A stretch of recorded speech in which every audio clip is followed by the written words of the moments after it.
Eagles. Eagles.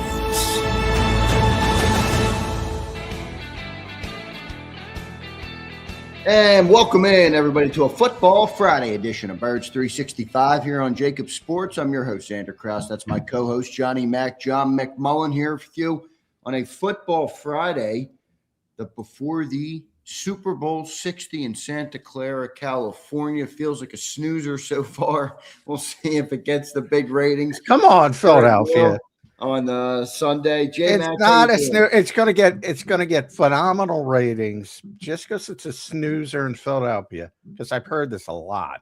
Oh, you thought you agree? It's been a snoozer. No, everywhere. Absolutely not. It will be.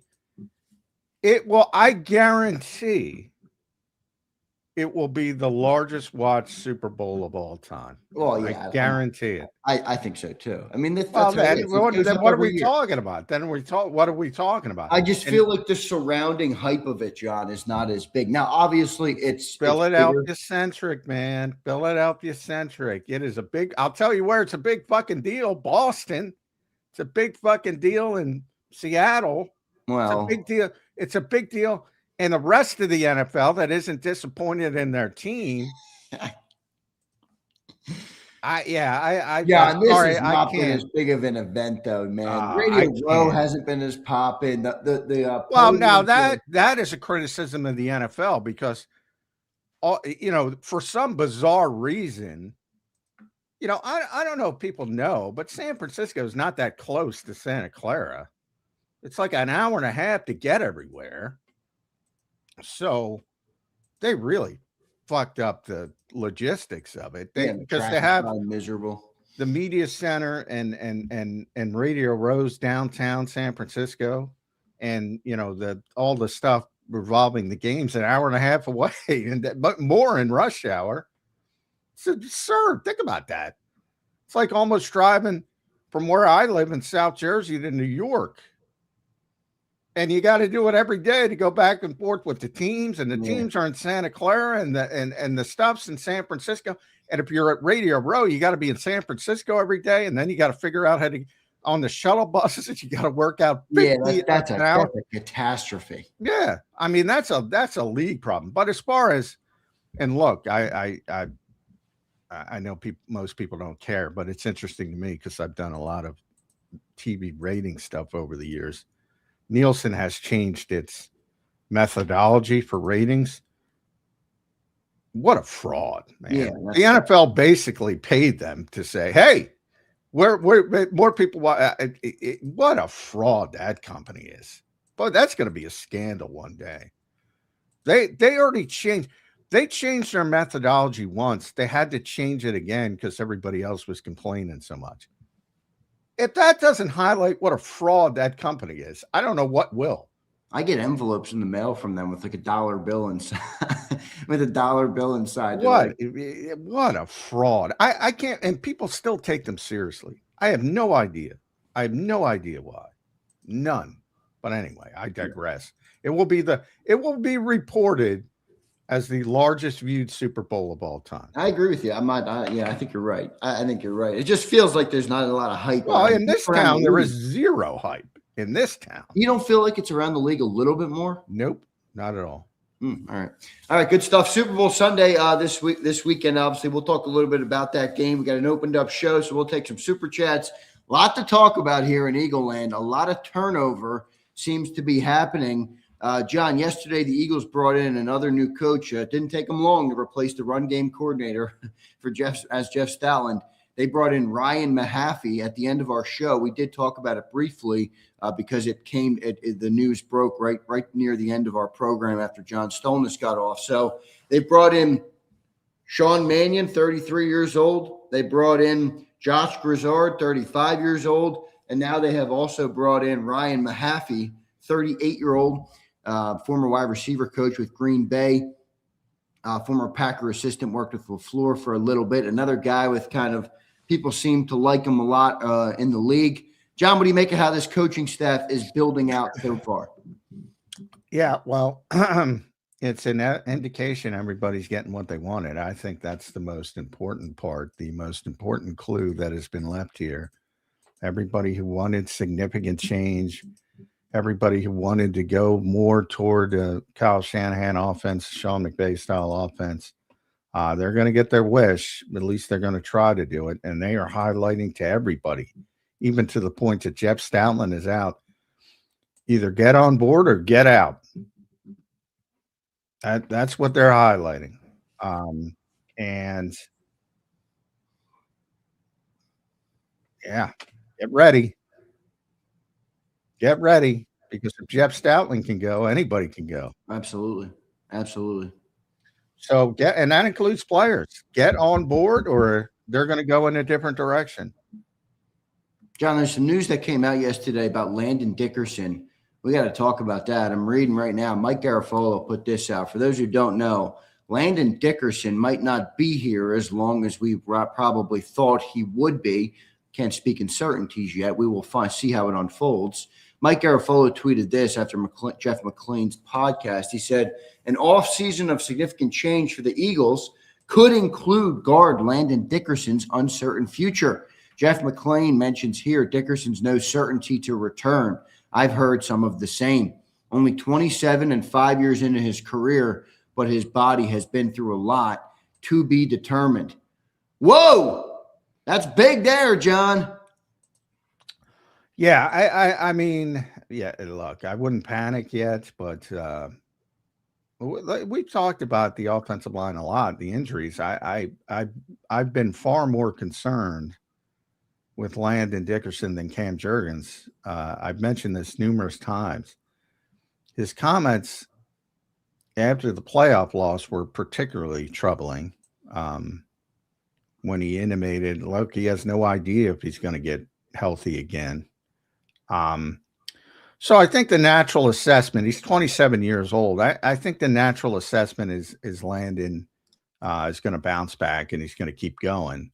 To me, the bigger question is, is he going to be able to recapture the same level or even close to the same level? Last year was difficult on him. I mean, difficult. And he played through a lot of stuff. And then you add the other layer, then now you have to add another. That was before. Now you have to add another layer of Jeff Stoutland leaving and the shift away from a running scheme that basically of all the offense, all their great offensive linemen, the one that fit the best was Landon Dickerson, I would argue. I mean, it fit him the best. Just a big, powerful Mauler. Yes, Mauler. Good adjective there. Tailor-made for him. So I think he's got a lot to think about. Ultimately, like I said, I don't think he's going to walk away. He loves Jordan Mailata. That's his best friend in the world. He loves Cam. He likes playing with them. But is he going to be back to the level he has been in the past? That is a big question mark. And if he does decide to walk away, I mean, he's already made a lot of money. If he does decide to walk away, it wouldn't surprise me either. But it's just one of those things as you go through a season, and especially as one is difficult. When it ends, you always feel like, boy. Because football is such a grind, you kind of feel like, do I really want to go through this again? Yeah, right. And then as you recharge the batteries, almost always they come back. So I'm not going to think he's going to retire at this point. But adding the change in Stoutland, that's just another aspect to it. But he went through a lot last season. That's why I've been consistently saying that. Because I get it from your perspective. You talked about Cam and back surgery is so uncertain. But Cam's kind of like, yeah, I'll be fine. But he needs some time. It's a process. Landon's like, he's just. Yeah, he himself is uncertain. Yeah. And he had so many injuries. And going back to college, with the reason he was a second-round pick and not a first-round pick is because he had 2 ACL tears. his knees are, they always do those estimates. He's probably got the knees of an 80-year-old. Yeah, he I wonder how much he's thinking about the future too. I mean, he might not be able to walk in 10 years, man, 20 years if he keeps getting more of these injuries. Yeah, and he just got that's married. common for most NFL players. I mean, Silly talks about it all the time. He didn't play as long as a lot of some of these guys, like Landon did. He did play a long career, obviously, in pro and some of the other leagues. But I mean, he's like, I get out of bed and my body still creaks every day. I can barely walk. So that's a factor especially for these big dudes, these big lineman football players. And he's a big dude. He's a big dude, man. Yeah. And his wife's gotten him doing more house training. I know I keep bringing that up, but the more I hear about Landon, the more I'm like, why isn't she letting them get some rest? Wow. And he's now his football career might come to an end, man. I'm not gonna blame his wife. I'm not blaming her. I'm just laughing about it. And then I got one asshole on social media goes down around. He was overweight, didn't take the off season seriously. Boy, these people, man. I mean, yeah, you got bad knees, you got a bad back, you got a bad, and and he can't work out the way, and you go straight to he's overweight. I mean, part of the reason he is who he is because he's so big and so powerful. It's like everybody's a freaking video game. But I will say the difference in a quick journalism standpoint, because Jeff is phenomenal, and I always say he's the best reporter that covering the Eagles. So, the podcast is different. When you see it in the Inquirer, it's real. The podcast is different. He's talking about the, and I haven't listened to it yet, and I'll listen to it. But he hasn't reported he's thinking about retirement yet. He's giving you the context of what I've been giving you on this show, that he was freaking banged up and he went through a lot and he's got a lot to think about. That's where we are with Landon Dickerson.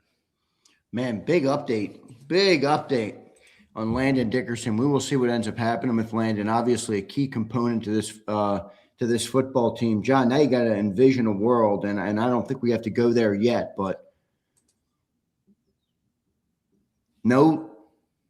potentially no Landon. Now, I think he'll be back. I'm with you, but how long? No Jeff Stoutland. I mean, John, the crux of this team, I mean, we talk about how this has been the best 10-year run in franchise history, the best decade. Jeffrey Lurie this, Jeffrey Lurie that. The whole run was built on the O-line, dude. The whole thing. Both Super Bowls were won on the O-line. All the success, all the wins, everything is built on the offensive line. Why does it feel like it's being neglected? Now, Landon's obviously a different circumstance. That's not neglected. That's just a player that's banged up. But, man, it feels like starting with Stoutland and the way this is unfolding, it doesn't feel like they're prioritizing the right thing to me. Well, I mean, again, you can't have it both ways. Like, everybody wanted them to change their offensive philosophy and change their offensive scheme, and I get it because it was ugly. And by all indications and everything I hear behind the scenes, you're getting it. You are getting it. I know. It does seem like that. And part of that is you have to shift to more of a Kyle Shanahan, Sean McVay style running game. And that means what it means with Jeff Stoutland, as we already saw. That means you're going in with a different approach that doesn't necessarily on paper fit what you have because you built it up for the other approach. Like, and I'm not in San Francisco, obviously, but there's a lot of rumblings out there that this is from the top, this is Jeffrey. Like, we're changing, and get on board or don't get on board. So you think it is Jeffrey? Well, I can't speak conclusively because I'm not there, but I've heard it from a number of people. So people around the league think it's Jeffrey. And who do you think Jeffrey puts the pressure on? Well, who's the pressure point? Is it the quarterback? Is it the coach? Who is it? I think everybody, but the first scapegoat would certainly be Nick. Yes. Now, so this whole setup, all right, that's happening, John. They're clearly building out this West Coast offense staff. Mannion, Mahaffey, all right, Grizzard, Serriani as the head coach, Young, whatever, the whole whatever adjective you want to use to describe it. All right, is it Nick or is it the ownership and the front office changing philosophy? Yes, the whole thing. Is this Nick's?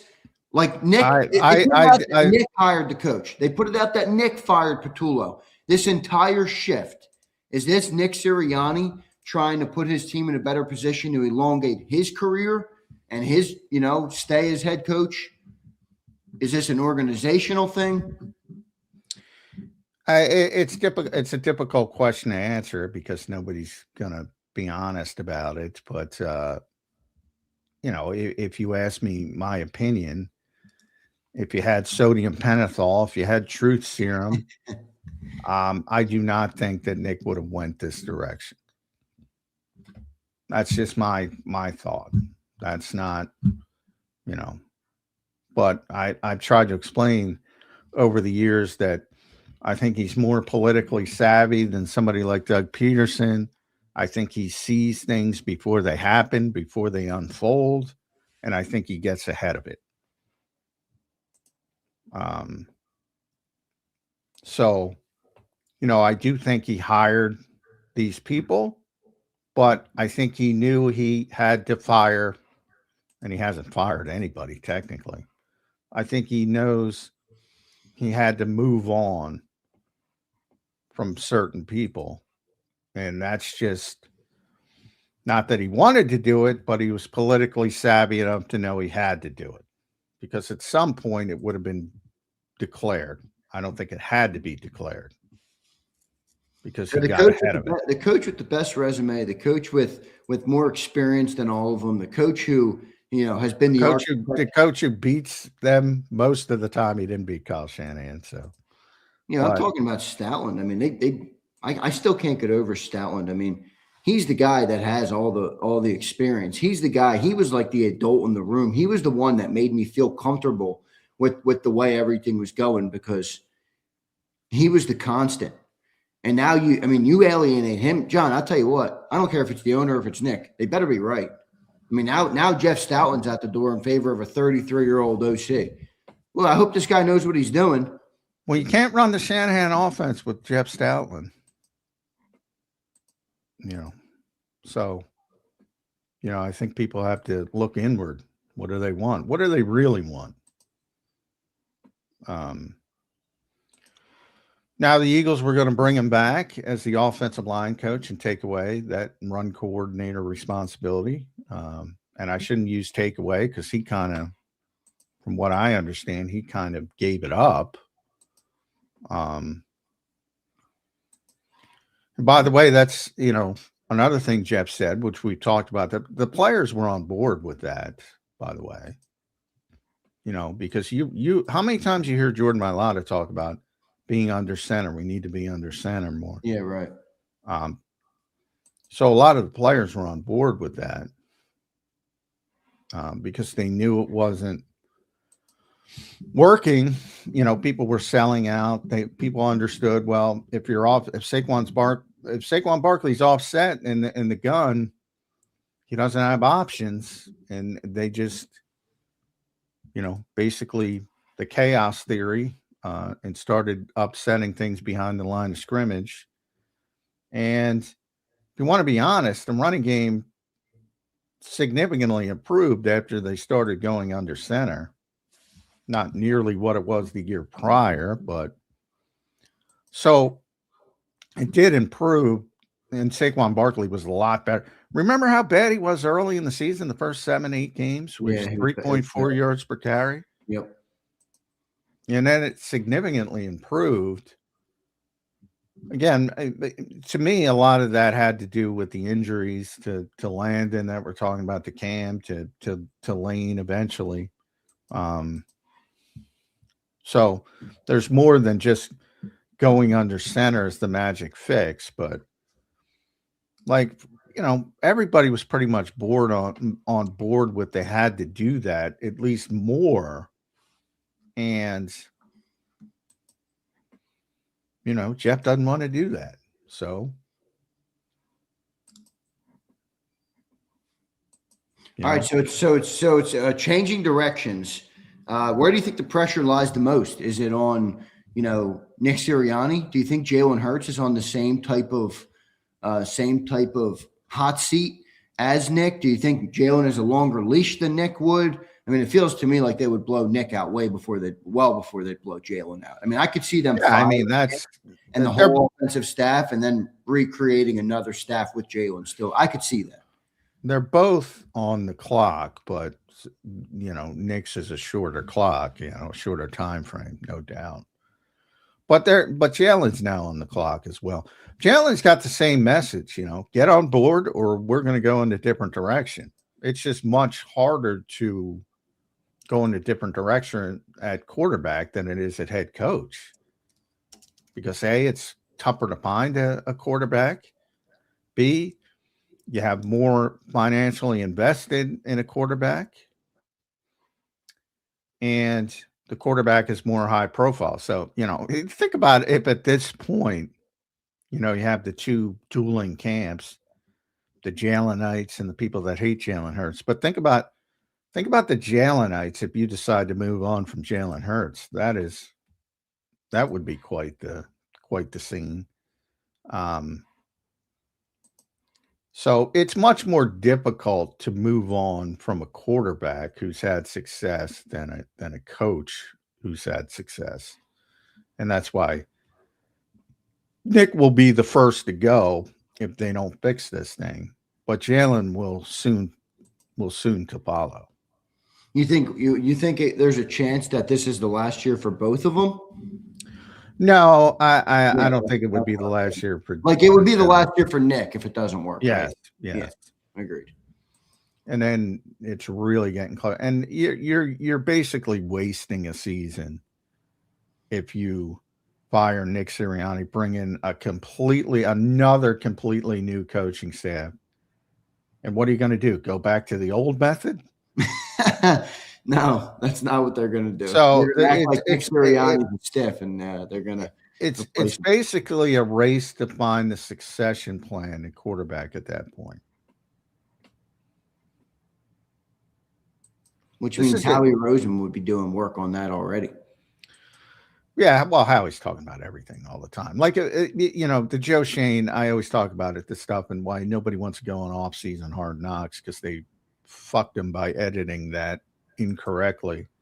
Wait, what part of it was Joe Shane talking about moving on from Saquon? And yeah, the famous clip. Clip. And they edited it just incorrectly. And they kind of fucked him. Not to say he made the right decision. Well, I did think he made the right decision for the Giants, but because Saquon, what's he going to do for a shitty team? Yeah, But they edited it completely. It was abysmal. It was unprofessional the way they edited for the clip, for the hype part of it, and then they showed the actual clip, which was more in context, but nobody pays attention to the actual clip, and the damage is already done. But if people heard the discussions and the way they talk about their favorite player, I mean, everything is broached. And that's why nobody wants it on camera. Everything is broached. Right. They're doing a job. That's what they got to do. They're paid a lot of money to do a job. I mean, that's obvious. Exactly. It just feels they're not sitting there glazing all their players. They're like, no, but there is some favorites, right? I mean, there is some people that have longer leashes. There is some people that or the Golden Boys, whatever you want to call them. And I'm not speculating on who they are. There's legitimate superstar players who are like, well, I'm not, that guy's in the prime of his career. And don't you think Jeffrey Lurie thinks that about Jalen Hurts? No, not anymore. Really? No. I've always been under the impression that Jeffrey Lurie really likes Jalen. I think I do think he really likes him. But he's in that category of you better get on board. Okay. There are very few. Like Lane Johnson, has reached a level where, hopefully he comes back, and if he comes back, everything's go. Even AJ's getting those discussions now. Obviously, they've had a million discussions about AJ. Now they got to talk seriously about Landon Dickerson. I'm sure they already have been, because they know better than anyone else what he went through last season. Yeah, you have these. Saquon had a bad. I guarantee they've had those discussions, which would, I think, upset some people. Yeah, no, very few people are off limits. And I think at one point Jalen Hurts was off limits, but no longer. I'm surprised to hear that. I thought for sure that Jalen would still be in that category. I mean, remember, being the quarterback of a football team is a lot bigger than just playing the position. These are, $10 billion franchises. Oh, they love him as a person. Yeah, that's a different as a representative of the organization. Yeah, that stuff matters too. Yeah, but that's secondary. If you don't win. All that stuff is great. He does win, though. Yeah, again, to their level, yes. He was pretty good. I mean, I'll criticize. Look, I'm the first one to say everybody thinks 11 wins is 5 wins, but that's where we are, and they're trying to win the whole thing. Well, you're not going to win the whole thing every year. You could have Joe Burrow. You could have Josh Allen. Yeah, I know. I'm just answering your question. The fact that that stuff is great. That's awesome. But they're trying to win the Super Bowl, and I think they're really, really disappointed.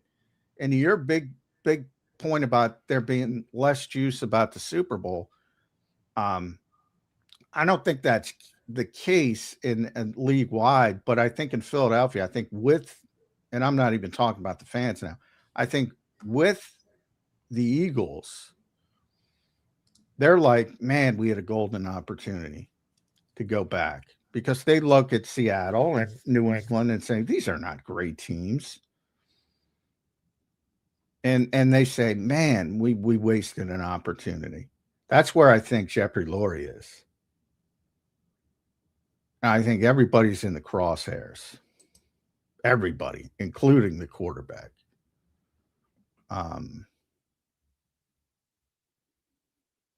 So, yeah, I think that would surprise me greatly. Not that it would be longer than a year, but like if this year's the year, that would surprise me for Joe. No, I didn't say this year is the year. I said it, but if it goes wrong this year, Nick's out. And then you're going to reboot it with Jalen Hurts? That's a waste of another season. I think one day he'll wake up and think that.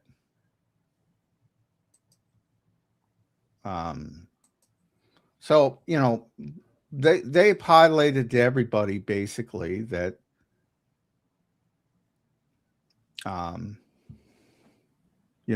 we're doing this, get on board. So the quarterback's got to get on board, which, by the way, I think is wrong. I plainly stated this. I not only think it's wrong, I think it's dumb. And I don't often say that about the Eagles, because even when I disagree with them, I generally see their thought process and I say that, all right, that makes some sense. I just disagree with it. I don't think this makes sense. And I've said it and I'll continue to say it until they prove they can do it. If they prove they can do it, Just as similar as I didn't like the way they completely scaled back risk averse wise in 2024, but it worked. So I gave them credit. If this works, I will give them credit. But on paper, it doesn't make sense. You get every coach compartmentalized. Just talk to them one-on-one. They'll all tell you the same thing. What I've been talking about all the time with Larry Karras and Nick Serriani, and Nick has said it a million times. I don't give a shit what you want to run. Take advantage of what you have with the players. And now all of a sudden it's like, we're doing this.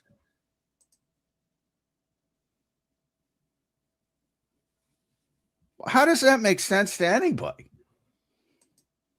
Well, because it feels to me that the reason that I wondered if it's Nick leading the charge, and I always knew that what the owner liked and desired, but I do think Nick feels like it's basically you're almost like your days are numbered, and it's like I can back myself into the corner with the same offense, which feels like it's condensing in the pipe.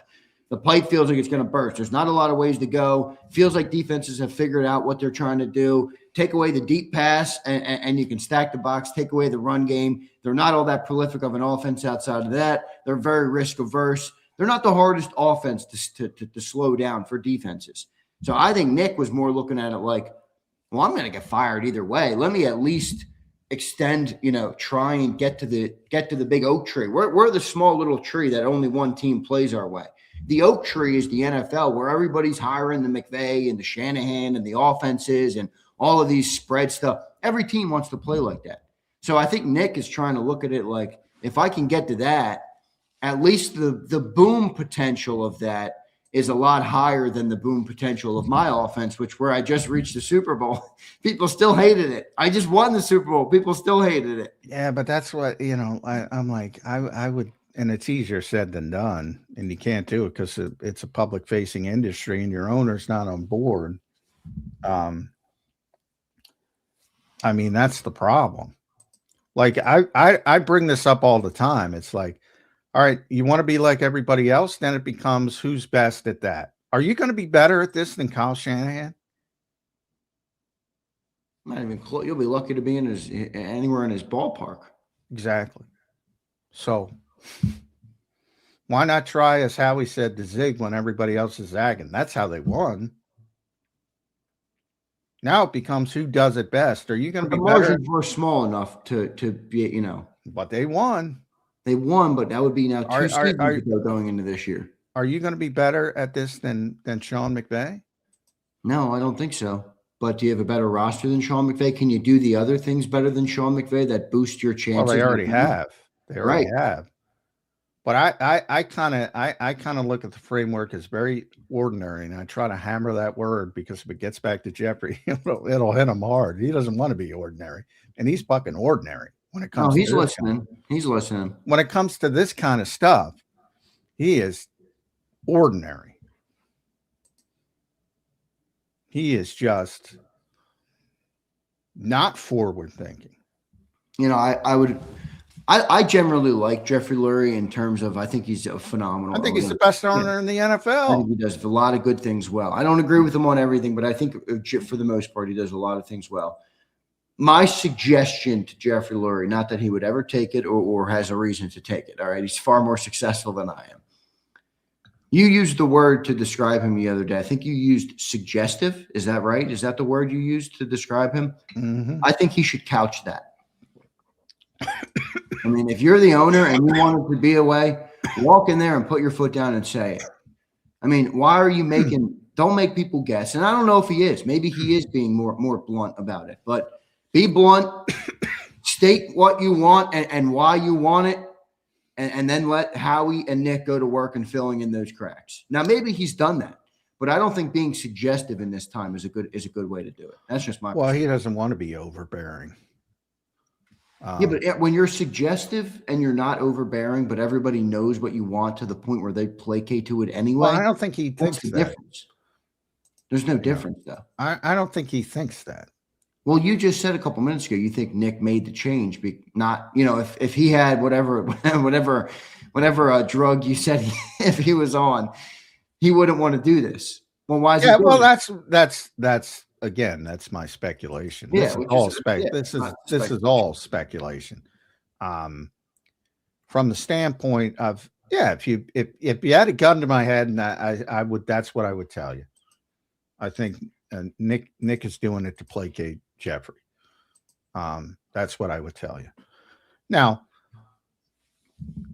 my also, if you told me, I think from Jeffrey's perspective, he thinks, oh, everybody agrees with me. I bring up the Doug Peterson story all the time for a reason. When they upset Green Bay, when Green Bay was great and Aaron Rodgers was still at the height, and they upset him, and he went to his meeting in Green Bay at Lambeau, and he went into this meeting, and Jeffrey asked, why are you running it so much? And Doug's like, what the fuck? We just upset Green Bay in Green Bay. And it's like, and I don't even think Jeffrey meant anything by it other than that's his nature, and he's a questioner, and he likes to ask questions.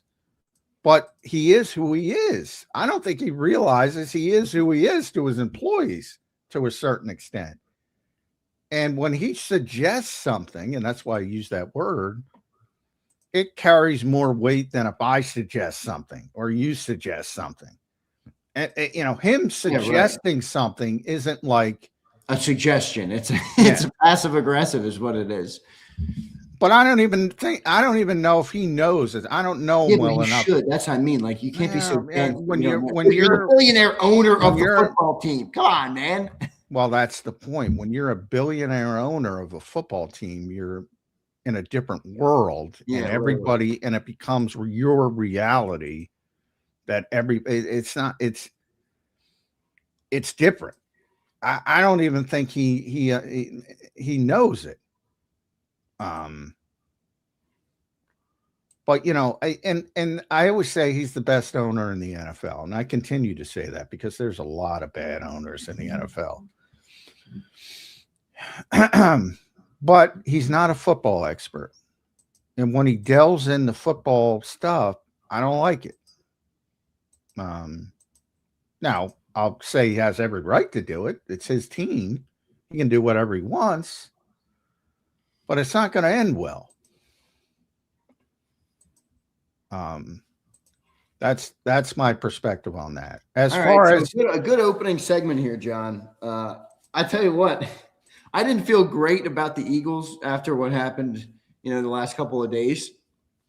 I'm starting to feel worse and worse. When is this going to end? How much lower can we go here? I mean, now we potentially, I don't think it's going to be true, maybe for either of them, but it is potentially that Lane Johnson and Landon Dickerson are not here next year, along with Jeff Stoutland. Now, I think they're going to be back, and I think it'll be better than that. I think Lane's going to be back. I think Landon's going to be back. And I'm starting to go back to under 50% for AJ. I think there's under meaning he's going to be here. Well, I've been 52-48 that he's gone. Now I'm sort of like 52-48 that he's back. Okay. All right.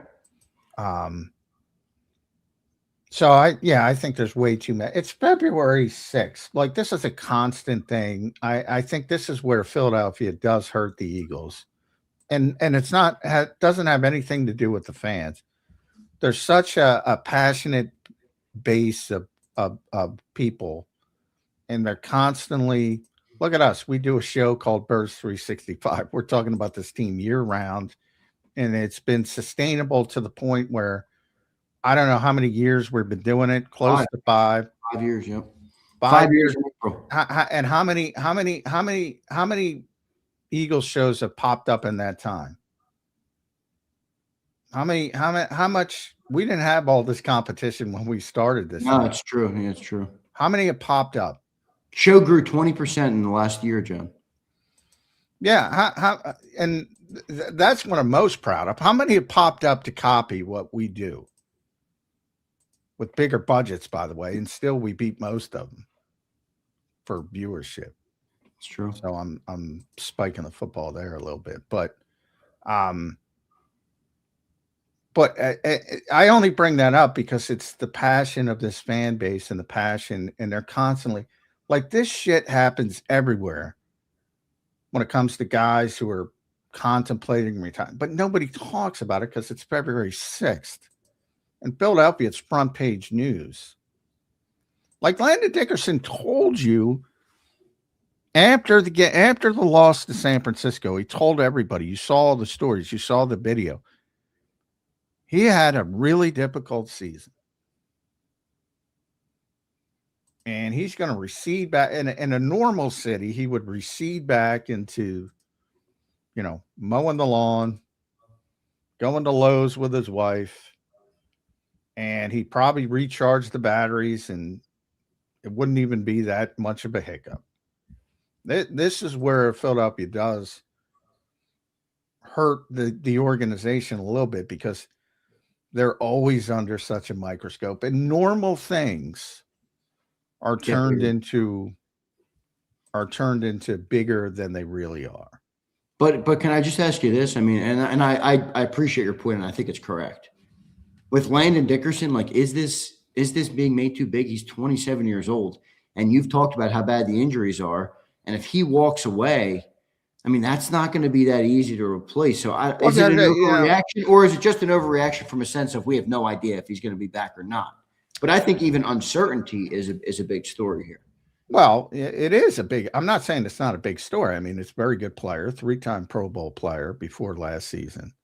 It's a very good player. If he walks away at 27, and more people walk away early because they make so much money, more people do walk away early now. So I'm by no means am I trying to downplay it as a possibility. But I think it's normal things with injured players around the NFL who's had a bunch of injuries. It's not abnormal. And to me, the biggest question is, ultimately, I think he's going to come back. We'll see. That's dependent upon the doctors and how he feels and all that stuff. The bigger question to me is he going to play at the same level because of those injuries? And now you're shifting schemes on top of it, which, again, on paper, he's one of the guys who don't necessarily fit into what you want to do from a traits and a playing standpoint. He should be in what he was in when he was a 3-time Pro Bowl player. Power scheme, combo, duo, get to the second level. How many blocks in the 2,000-yard Saquon season at the second level did you see from Landon Dickerson? And that stupid tush push that everybody so loved and so shit on everybody. It's been awful. That beat the living shit out of Landon Dickerson, who was the key to it all.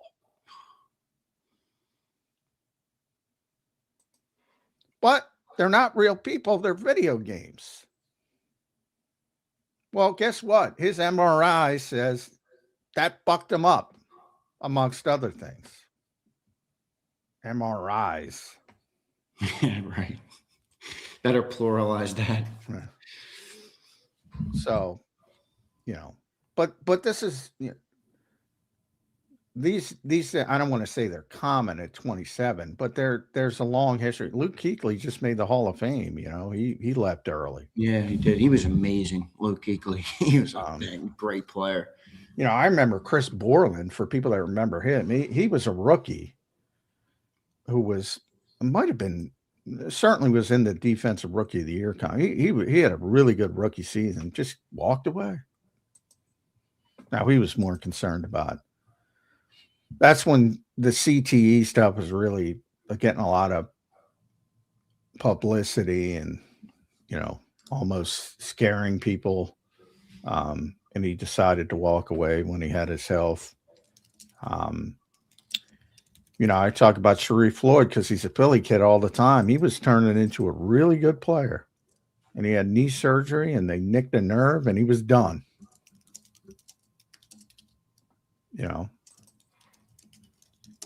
It's a tough sport, and he's gone through a lot. But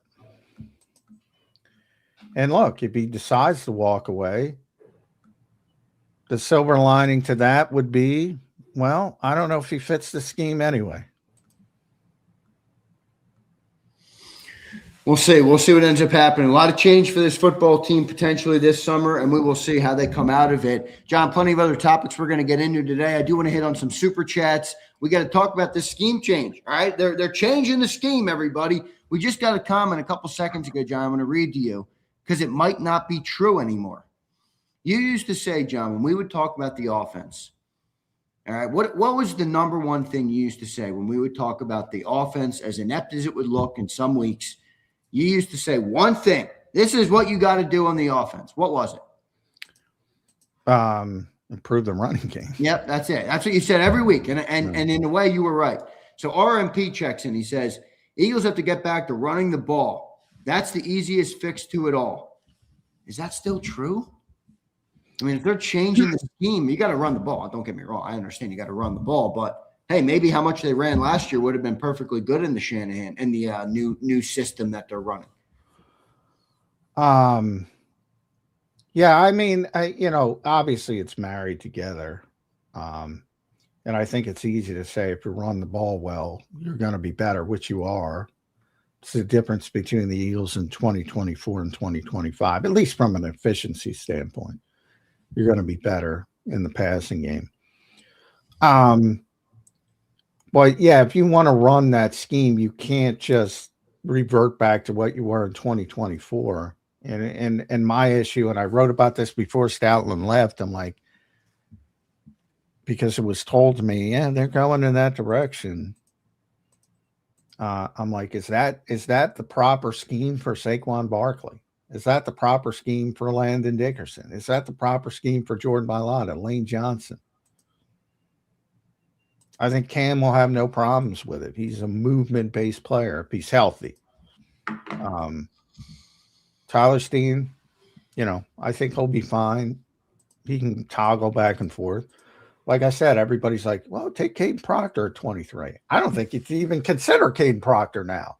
If you're truly going to that, right? It changes so much. And now you don't have the O-line coach to coach him up. Now, I'm not saying Jeff's completely 100% irreplaceable, but I'm pretty sure the next guy's not going to be as good as he was. That's where I think people – he doesn't want to coach it, and you don't want him coaching it. No, I'm not talking about that part of it. I'm saying he's gone. So you got to coach O-lineman. Is he going to coach him up as good as Jeff Stoutland did? Whatever, regardless of scheme. Well, but that factors into it if you're hyper conscious, and this is why I don't like being hyper conscious about scheme. Because if you're going to play a scheme through hell or high water, and it seems like the Eagles are going that way, and that was my biggest concern. Well, I think you're doing things backwards.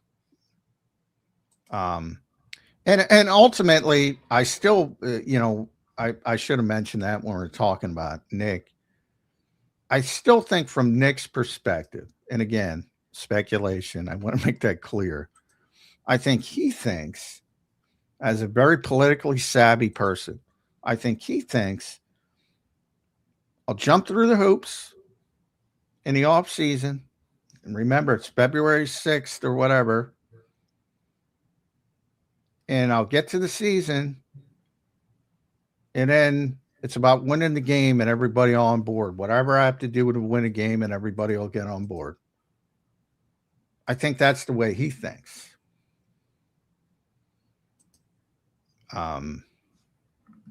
And that in the past, that's proven to be true with Kellen Moore, because they came in with that same mindset. Well, we're going to do it differently, and they didn't. They tried, but they didn't.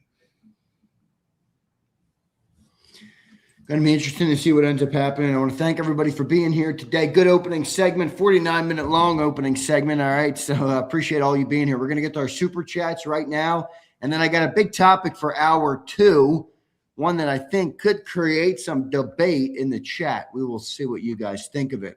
All right, appreciate you guys all being here today. Theo Bear. What's up, Theo? Our first super chat of the day was from Theo. He said this: Cosell said his sources said Lurie was pissed and that they are challenging Jalen with this new offense. No more coddling of the quarterback. Well, I don't know what Greg said, but I'm on board that they've told everybody that this is the way we're going. So get on the train or don't get on the train. But if you don't get on the train, you're going to be left at the station. So that's how I kind of take it. I don't think Jalen's ever been coddled. I don't think that's fair. But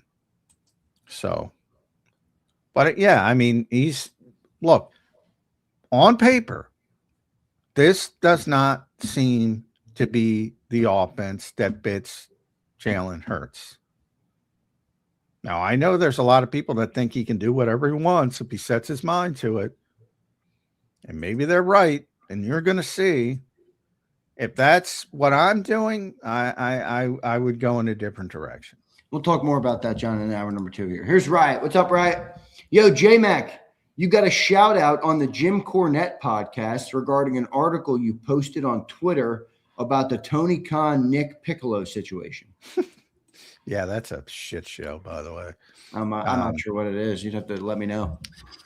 Tony is obviously Tony's Tony. He, owns AEW for people that don't know, the wrestling company, which is sort of like, the number 2 brand, the Pepsi to WWE's Coke, so to speak, although, let's give it on too much credit, but yeah, Pepsi's a little bigger, yeah, for sure. But, challenger brand, as Tony would describe it. Nick is an agent who's very outspoken, Eagles fan, by the way, huge Eagles fan,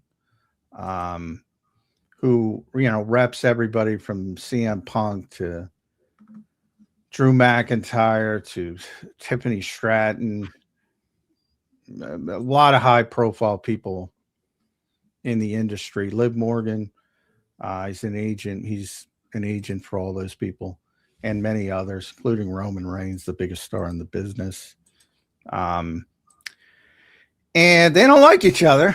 And Nick spends a lot of his time ripping Tony. Now, Tony generally stays above it, as he should, as the owner. But there are underlings who, it's ugly. And he's made a lot of accusations about burner accounts and Brian Colangelo-like stuff. So I did get information that he tried to get Nick fired. And I said, to me, that's a story, but I don't cover wrestling. So it's not like, so I put it on my Twitter, but I got the information and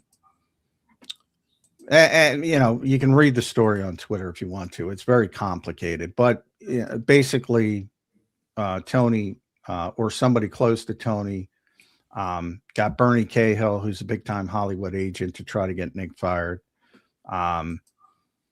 And the way I looked at it, if this were the NFL, it's like Jerry Jones trying to get Drew Rosenhaus fired.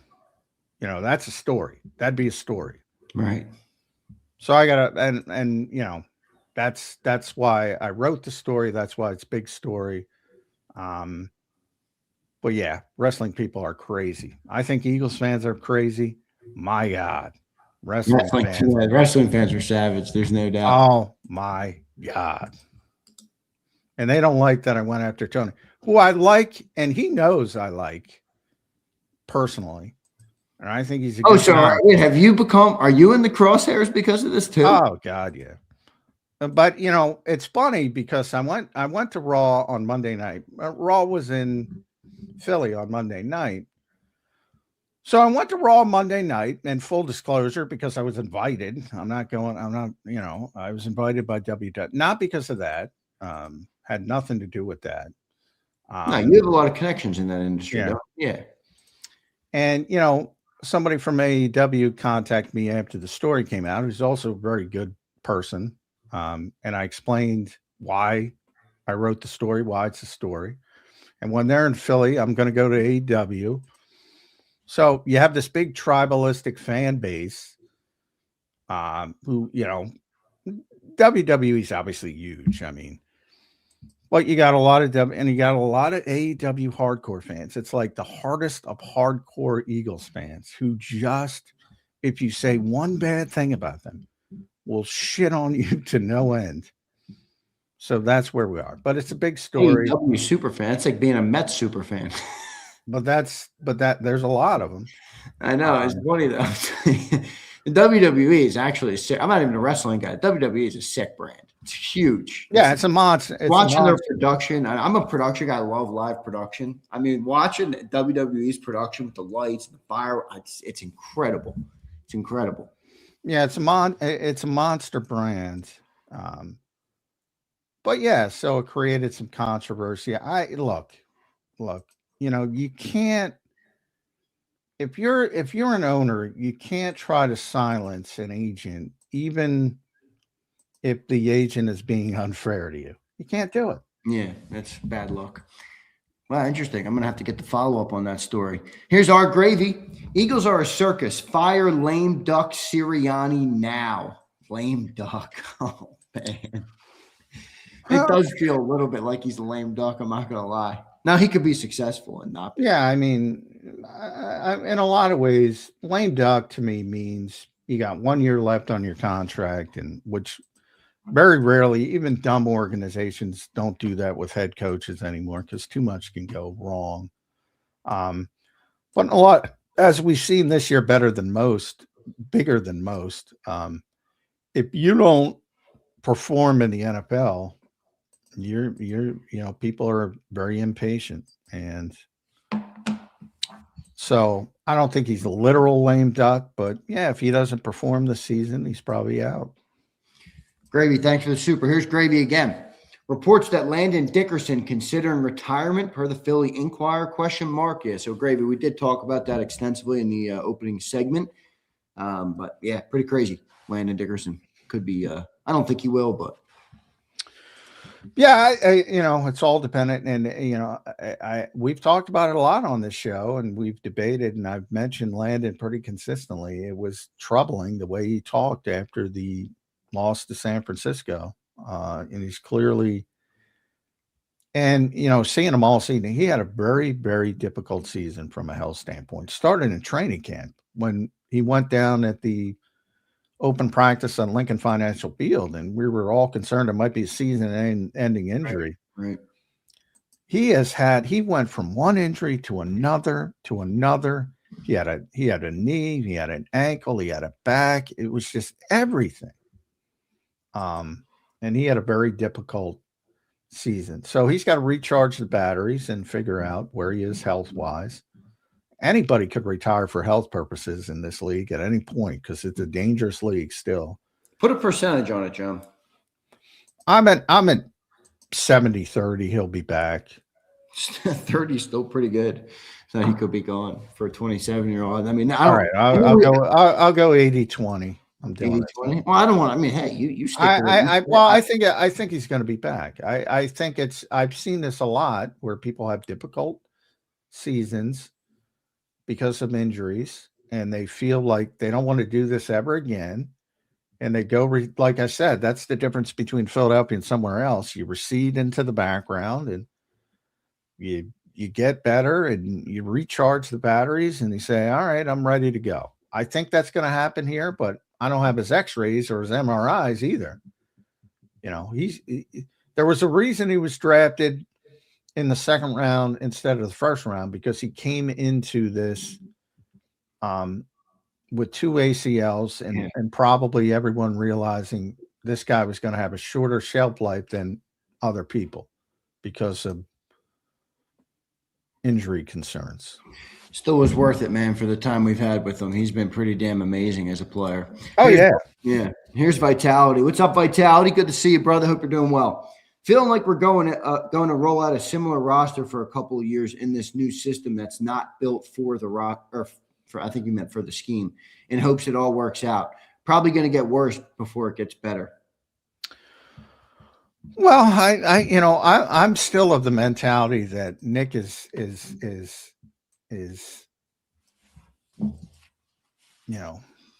rope-a-doping these people.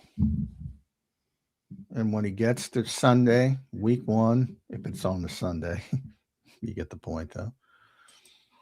He's going to try to win the game. He's never deterred from that mindset. And I think he'll revert back to that mindset. Well, we will see. Should be interesting. What are your thoughts on if they do switch? What Vitality is saying here about basically the roster is not built for what they're trying to change to? Well, yeah, I've said that a dozen times already. I don't understand it. It's not you've gotten this core collection of players to build in what you're doing, and you've done a very good job with it. Unfortunately, defensively, it's worked. So nobody talks about the defense, understandably so. But it did when that small McFangio retirement wind blew through. Yeah. And people started bringing up, well, they're talking to Jim Schwartz. I was saying, well, why do you want Jim Schwartz? I love Jim Schwartz. Anybody who knows, I think he's great, but he plays a different style, and you've just built this high group of people to play Vic's style. Doesn't make a lot of sense to me. Well, that's what's going on offense. You built this group to be the run heavy. Like, to me, I get nobody likes it. I get it. I get it's not aesthetic. I get it's not pretty. But to me, you instead of ripping out the whole furnace, you just make one tweak and say, all right, let's not be quite risk averse and see how that works. And also get the offensive line healthy and run the ball better. And be a little bit less risk averse. And I think you're right back to winning 13 games. And you're in the conversation with the best teams in football that are going to play on Sunday. Now you're trying to be better at what Kyle Shanahan does than Kyle Shanahan. What's that? Like, I have a big logic problem from the standpoint of the average person. Like, what about that makes sense? That's like somebody going out and getting the Sean Mannion of defense and saying, go do what Vic does and be better at it than Vic. Which you already tried with Sean Desai. It didn't work so well. I'm not saying, because now people will say I think Sean Mannion is Sean Desai. But you get my point. I don't really get your point. I don't like copycats. I've never liked copycats. Give me the original. The problem is, how many ways are there to do it? How many ways? There's a lot more ways to do it than Kyle Shanahan, Sean McVay, which the whole fucking league seems to think is the only way to do it. You're in the groupthink mindset now, and that's the last or they place think it's you the want best to be. way, not the only way. They think it's the best way. And hey, I don't, maybe they're not. Where's right, the logic in that? That's what I'm asking. Where's the logic in that? If it is the best, it might be the best way, because I've said for years now that Kyle Shanahan is by far the best play designer in football. And number 2 is not close. Same thing I say about Vic on defense. Best in the business, and number 2 is not close. So, all right, if you can get me Kyle Shanahan, I'm on board. If you can't, I'm going to try to figure out something that works for me, which the Eagles had done, and now they're shifting into groupthink. Well, we got to do it this way, which is ironic to me because they've had more success, team success. Right. We'll see if it works, Vitality. John, good stuff there. Here's Pin. What's up, Pin? Lurie and Howie will get a dose of reality with Stoutland's departure. Their success was not solely based on managing the cap and contract extensions.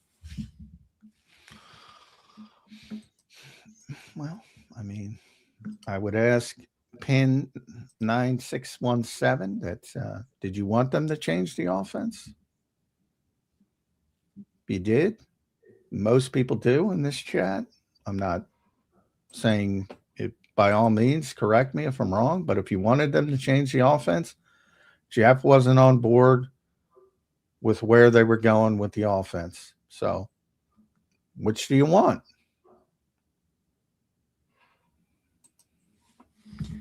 Pin, thank you, brother. Appreciate the super chat. Here is Fleming. What's up, Ryan? Fleming. Current personnel running this scheme without turnovers is not likely. The front office is putting both knee pad Nick and Jalen Hurts to the fire, Jalen writes. Knee pad Nick. Yeah, I don't think it fits the quarterback. I don't think it fits the running back. I don't think it fits the offensive line. But other than that, I'm sure it'll be fine. We'll see what happens. Here's Shady Westbrook. What's up, Shady? Risk averse is coddling Jalen. So he disagrees with you saying that you don't think they coddle Jalen. I don't think Jalen wants to be that risk averse. Coddling to me is, we have a different definition of coddling. Coddling to me is you're acquiescing to what the player wants to do. Coddling is Joel Embiid, and what the Sixers have done with him. And even though he's playing phenomenal, which I never thought would happen again, so I give him credit, but they've coddled him throughout his career. You're assuming coddling is protecting him from turnovers. I just think the Eagles believe that if they don't turn the ball over, they're going to win. And I think it's unfair, and I've said it pretty consistently to Jalen Hurts, if anything. And I don't think unfair is part of coddling. We'll see. Shady, good stuff. Appreciate the super. Here's William. William, what's up, man? Thanks for the $20 super chat. Fellas, if, and I'm saying if, Jalen doesn't want to run and they want to protect their $50 million investment by not running so much, what do you do but go full steam ahead? There really isn't no way around it. We'll see.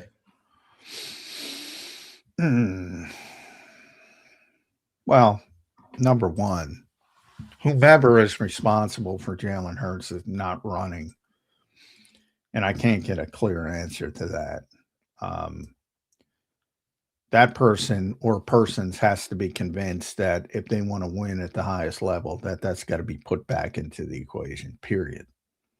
And if it's about protecting your investment, well, you're going to blow it all anyway, because you're going to move on and you're going to eat the dead money to move on. So,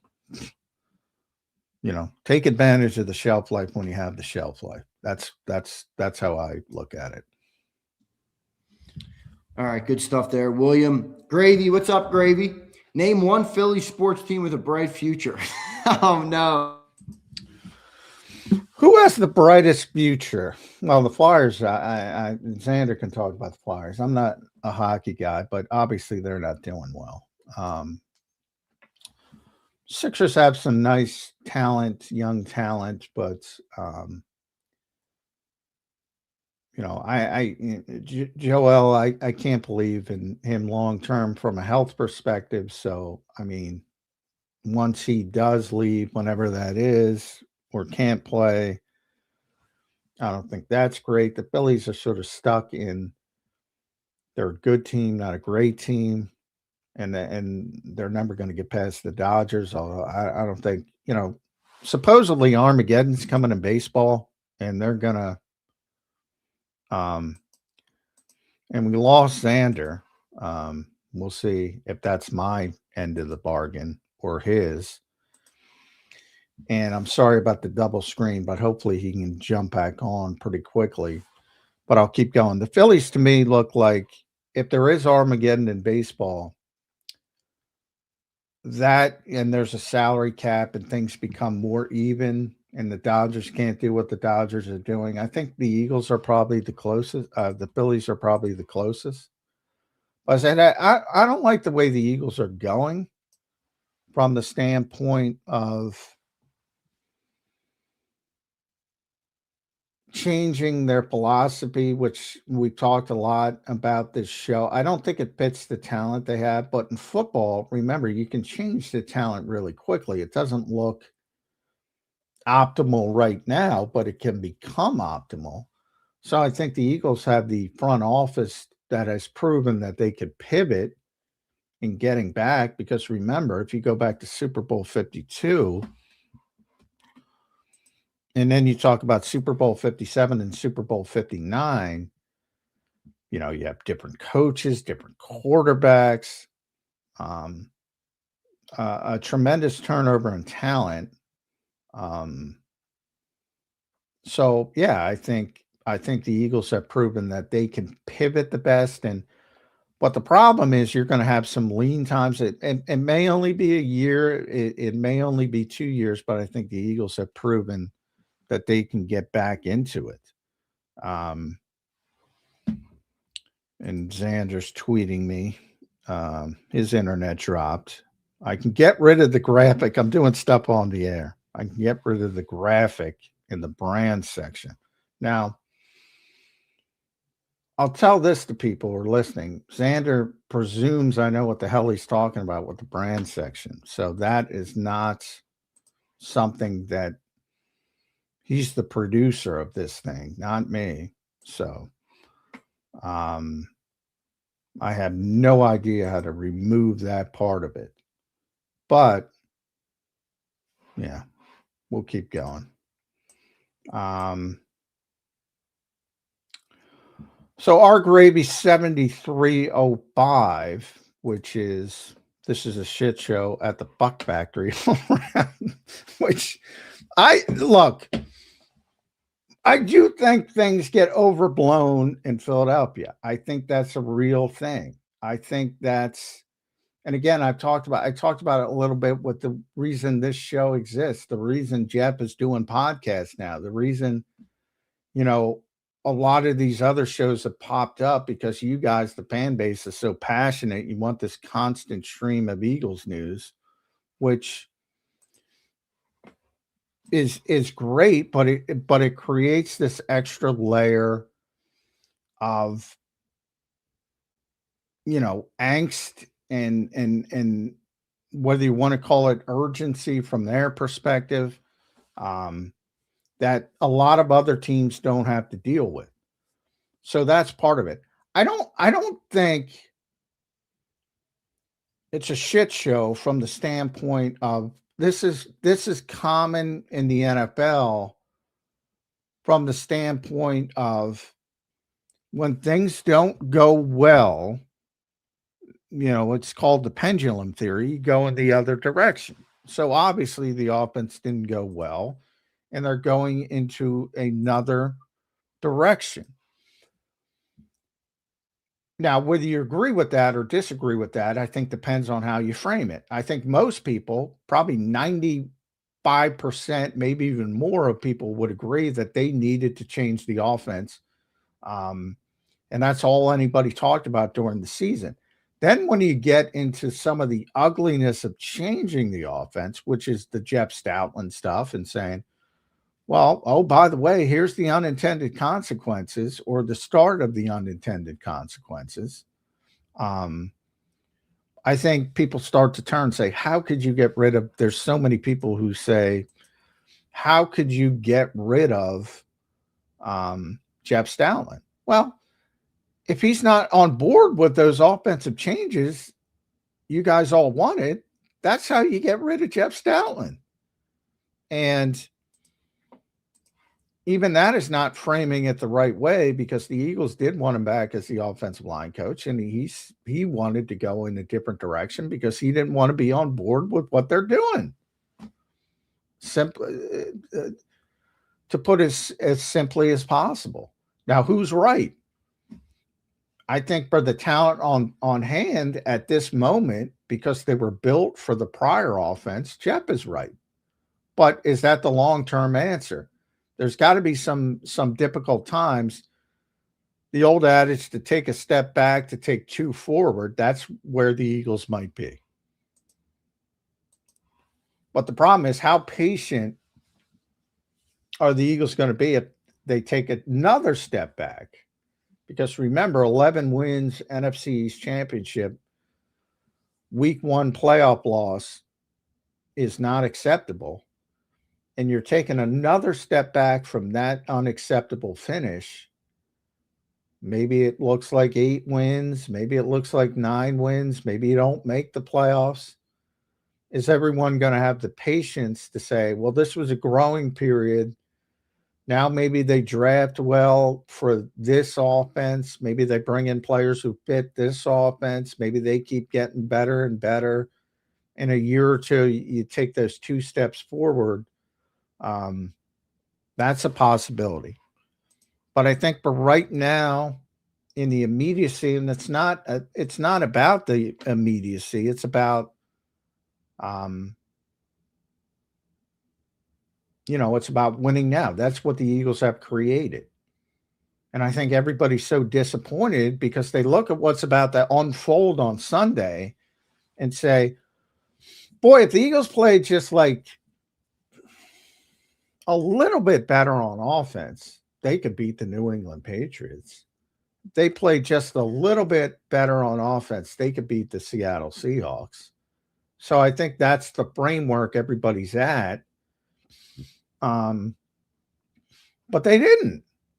They didn't play to that level. And is it from all the success that they've had over the past 5 seasons? I don't know. Is it worth completely shifting away from that? I get the aesthetics part of it. I get the people that want to see a more entertaining product. But I think, as I've said from the start, be careful what you wish for. From a logic standpoint, I don't understand the idea of doing what everybody else does. I don't like it. I've never liked it. I mentioned that before. I don't want the copycat. I don't want the Xerox copy. I want the original. So if you can get me Kyle Shanahan, by all means, I want to run the Kyle Shanahan offense. But you can't get me that. And now you're trying to replicate it with Sean Mannion and Josh Broussard and some of the other coaches they're going to bring in. I don't know if that's the way to go. But we'll see how that unfolds as we go deeper into the offseason. Obviously, there's going to be a lot of personnel discussions as well. Landon Dickerson, Lane Johnson, all of it is in the equation as far as, are guys going to be more willing to move on or more wanting to move on? Dallas Goedert, I think a lot of people look at that and say, well, guess what? He already took a $4 million financial haircut to come back last season. Now he's got the opportunity at 31 to make one last, probably 2-year contract at significant money. He's coming off a big year when it comes to touchdowns, even though had a down year when it comes to the other aspect of the position, maybe the more important aspect as far as the Eagles were concerned, the blocking part of it. So he was unlikely to come back anyway. But now that Jason Michael's not here and you've moved on from his good friend and longtime position coach, it probably makes it even less likely. We've been talking about AJ and we'll continue to talk about AJ throughout the offseason. I think the Eagles are going to try to talk him back for at least one more season simply because of the cap ramifications, but that's easier said than done.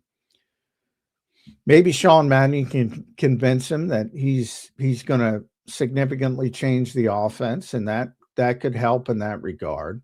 It's going to be interesting to see how Lane Johnson and Landon Dickerson take Jeff Stoutland walking away. But I do think a lot of the players were on board with the fact that they needed to shift the concepts of the running game more towards under center last year, and they did improve.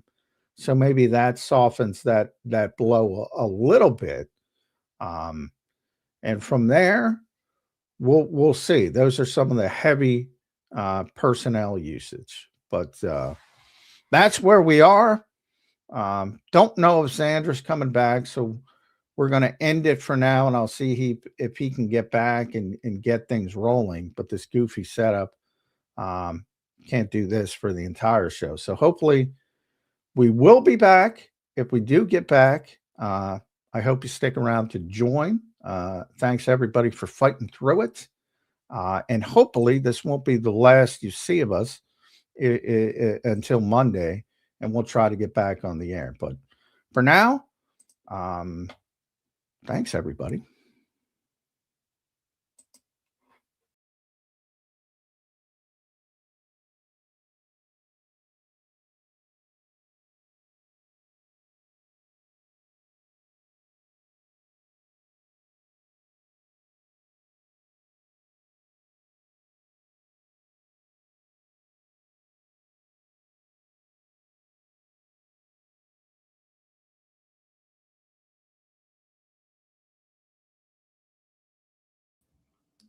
What's going on, everybody? Sorry about that. Internet dropped down a little bit. Trying to get it back up. I should be back up now. So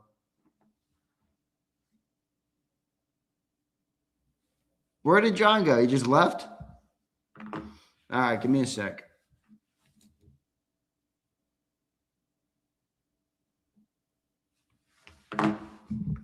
Where the hell did John go?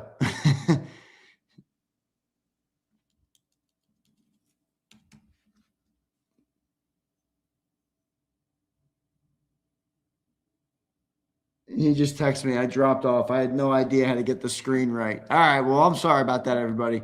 Sorry about that, everybody. My internet dropped. I'm trying to fix it. I'm calling Xfinity. What's going on? Why is my internet down? So I'm back. Let's see if I get John back in here. I do have another segment I want to talk to him about. So what I miss?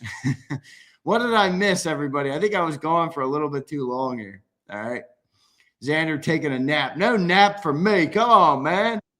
Here we go. We got him back. We got him back. Boy, I should have waited for 2 more stinking minutes, man. Yeah, I'm like, well, I can't. I don't know how to get the second frame off. Yeah, it's right over there on the side. You come on, media assets, and then you click the boop, boop. Come on, give that a go in case my internet ever drops off. Where's it say media? Oh, media. Okay. Yeah, now I got it. Yeah, well, so there's the newest ones, obviously the most recent. Well, there's 90 of them here, dude. Yeah, with the double box. Don't tell me my internet's going again. Yeah, All right, let's see that. No, there you go. That's an old one. That's better. Just click them off. You just click hide. Can you hear me? Am I connected to you? My internet keeps going. No, I can hear you right now. But this I'm clicking. It's not working, dude. It's not. there's no hide anything. Yeah, you click on one, it shows it or hides it. Go to the newest. Yeah, there you go. Boom. Now click it again. Boom, there you go, Johnny Mac. But there's no one screen. No, you just got to go solo. You just got to get rid of it entirely if you. Well, that's what I'm saying. Where do you get so it had the 2 frames as we're doing stuff on it. How do you get rid of the second frame and there's only 1 frame? That's what I'm asking. You get rid of the graphic because then you would have been full screen like this. But how do you do that? How do you get rid of it completely? Well, presumably you were full screen automatically because I wasn't here anymore, right? No. That's what I'm saying. I'll go back and rewatch what happened. Sorry about that, everybody. All right, John, where were we when I left? I'm sorry, bro. I'm sorry I dropped out on you. Oh, I don't know. I was going on for 15 minutes. I don't know. I forget, but we continued. Well, I continued to talk about the various things we've been talking about the show, most notably the shift in offensive philosophy, which is going to be the biggest story of the offseason, pretty significant. It already is, but and then you have, which we traced on a little bit, talking about, the passion of the fan base and the fact that every little thing turns into a big story on February 6th, which I think is a positive for, the interest in the fan base, but it also becomes somewhat of an issue when you're trying to go through the normal issues of an off season and maybe some other teams don't have to go through, which we mentioned, talking about Landon Dickerson from that perspective. And then, I just, I get a lot of people, and I would say almost, what would you say? 90, I said 95, it might even be higher % of this audience would want a different style of offense. But then Jeff Stoutland leaves and they're upset that Jeff Stoutland, which is understandable because he's a legend, but you can't change the offense and have Jeff Stoutland back. That's your first unintended consequence. That's what happened. So when you do something, there's always unintended consequences to every decision. And the first one was unfortunately a pretty franchise shifting one because everybody loves Stoutland so much. And it's like, well, if you want to go this direction with so many people want to go, you can't have Jeff Stoutland. He doesn't want to do it. So he's gone now. So I get it. Yeah. So you got to make these difficult decisions. That's what I mean. You got rid of the coach in the room with some pedigree. Hopefully Sean Mannion and Josh Grizzard and Ryan Mahaffey know what the hell they're doing. All right. We're putting a lot of eggs in their basket. All right, John, final segment of the show. We got about 30 minutes. Well, that's a great comment from Brian Fleming. I have to give him credit, which it was. J-Mac running StreamYard is like a Petulo offense. No, I'm much worse at running StreamYard than Kevin is running that offense. Hey, you just pulled up that comment. I'm hands-free over here, John. Well, I can do that. I've always known how to do that. I don't know how to manipulate the screens and stuff. Yeah. All right. Well, maybe I'll have to give you a quick rundown, but I think at this point you're like, I'm good on that. So, all right, this is my final thought on the final segment of the day. And we're going to talk about this system and the new scheme that they're going to install, at least by all means. It looks like they're by all the reports, by everything we're hearing, by everything you're hearing, it does seem like they are going to run this new scheme. Will the outside zone and the play action and pre-snap motion and the Shanahan system and all of these things, will it help Hurts or will it hurt Hurts? Yeah, well, I mean, it doesn't fit him. That's what I would say. It doesn't fit him at all, which is what. But we can be honest with each other, or we can foot around the issue. This is the biggest issue of all. Like how anybody in any NFL building would think this offense is a proper fit for Jalen Hurts is mystifying me. That's why I can't believe Nick's on board with it. So if I asked you, will this unlock Jalen or expose Jalen, would you answer expose? Well, I don't like that word because I think it's I think it's like you could say the same thing about any quarterback. Is Matthew Stafford's the MVP of the league. He won the MVP last night.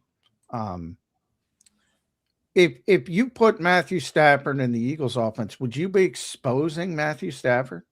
I'll ask you. No, you'd be exposing you're a moron. Yeah, but isn't it different because like Matthew Stafford's skill set is the main skill set of a quarterback to be able to throw the ball well. So it's the main skill set for what people think is traditional quarterback play. I'm telling you, you have a unique player, and forget about that. Stop trying to make him into a traditional quarterback. Try to take advantage of what he does well, which they've done beautifully, I might add. for the most part. It is, of all the things, this is the most mystifying. So are they doing to him what they're doing to Nick? They're putting him on an island, and if he sinks, it's easier to move on from him? I think so. I'm going to start answering all Jalen Hurts questions that way.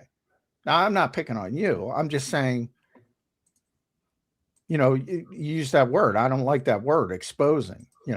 You're exposing any quarterback if you put them in an offense that is not right. There's designed to accentuate what they do well. So that's, I mean, because people lose their minds with Jalen Hurts, similar to AEW when I was talking about earlier. Very similar. You got this. It's very similar. It really is. You got this extremes on both sides who are just like, everything he does is great and he can do everything and he's the greatest thing that ever lived. And then you got the other side who's like, well, he can't play like what I think a traditional quarterback should play like. So he's not worth building around.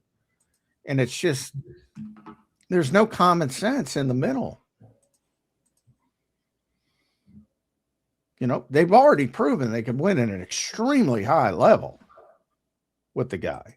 Don't you feel like, though, the offense that they ran, there was more to Jalen? Like, you could get more out of Jalen or no?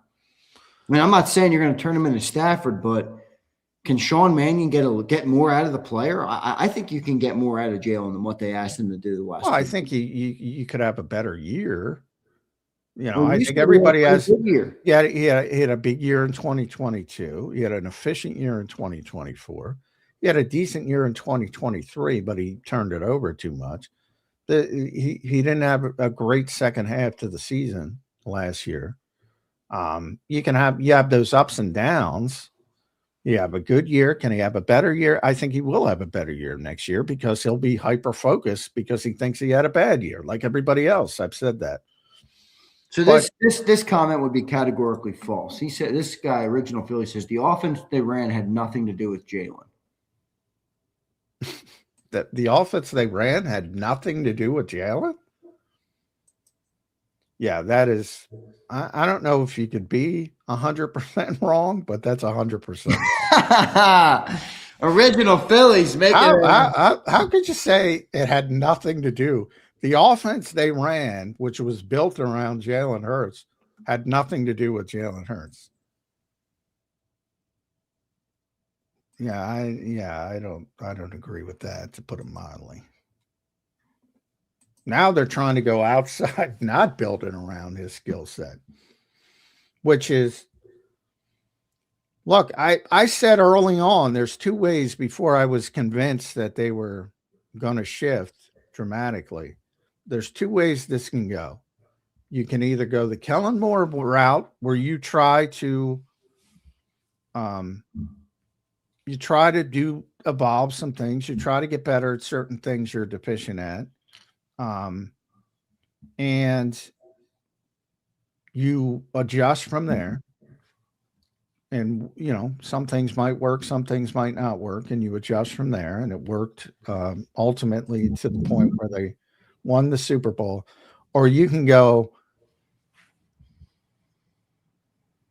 balls to the wall, hell to high water, and say, nope, we're playing this, and damn it, we're going to do it. And I did not think they would do that, but it seems like they're doing it. And so now it's like, well, you want to play Kyle Shanahan, so that means the ball's coming out on time. That means timing routes. That means anticipatory throwing.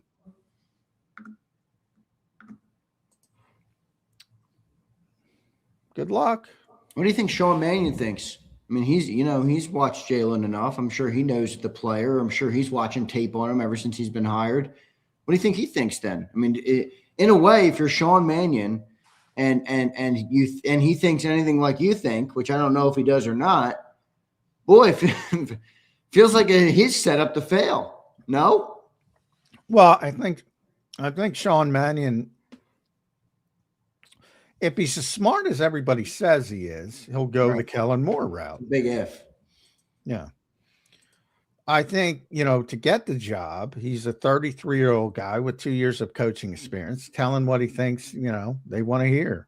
But ultimately, again, if he's a good coach, he will, when the bullets start to fly, he will revert to what the quarterback and everybody else does well.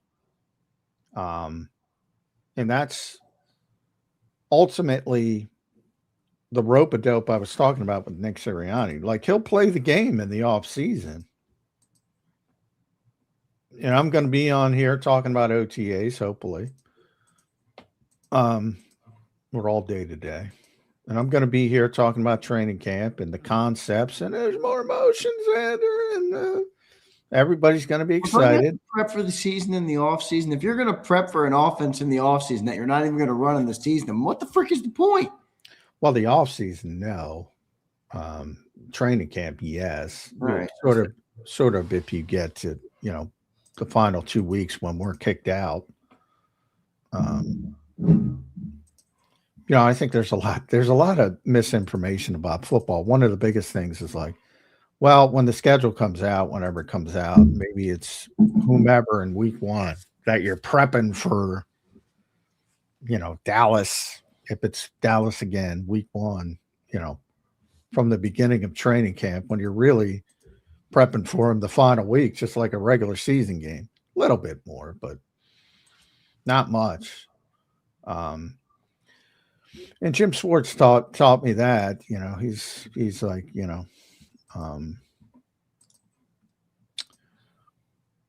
the off season is for teaching. Training camp is for evaluation. And the regular season is about preparation for the next opponent. That's it. Now there's a little bit of bleed over from at the early part of training camp. There's certainly some more teaching at the early part, but you're trying to evaluate what you have on the roster, what you do well, and all that kind of stuff. And then obviously, as you get to regular season mode, it's about preparing for that opponent that week, nothing else. And that's what Nick Sirianni's excelled at. Trying to win football games by any means necessary. Ultimately, I think as long as he's here, I don't think that changes. So that's my optimism. I think ultimately, again, if Sean Mannion's even half the coach people think he is, he will revert to what Jalen does well. And I think all this will slowly fade away. But the point I think it was. Wait though. If that happens, why the hell is Jeff Stoutland leaving? Well, because they're trying to change the offense. They're trying to change the offense, and he doesn't want any part of it. Now, I forget who it was, but the first, and I didn't hear the comment, so I don't. But he mentioned Cosell. Saying Laurie was pissed. Yeah, I mean, he's pissed. That part's true. He always gets pissed in these types of situations. So right now you're in try to placate the owner territory, which is fine on February 6th. If you're still trying to placate the owner on September 6th, you're probably in a bad situation. Yeah, well, we will see what happens with it. I think it's going to be very interesting to see. So you think they're going to end up reverting back? What will that mean for the team? I mean, this is a lot of changes they're making, John. Look, it's one thing to talk about it in theory. It's another thing to hire an entire staff for a new scheme. And then you're saying they're going to revert back if Sean Mannion's a good coach? Yeah, if he's a good coach. If he's a bad coach, he's going to pound the square peg in the round hole, and he's going to try, hey, Jalen, 7-step drop, get the ball out.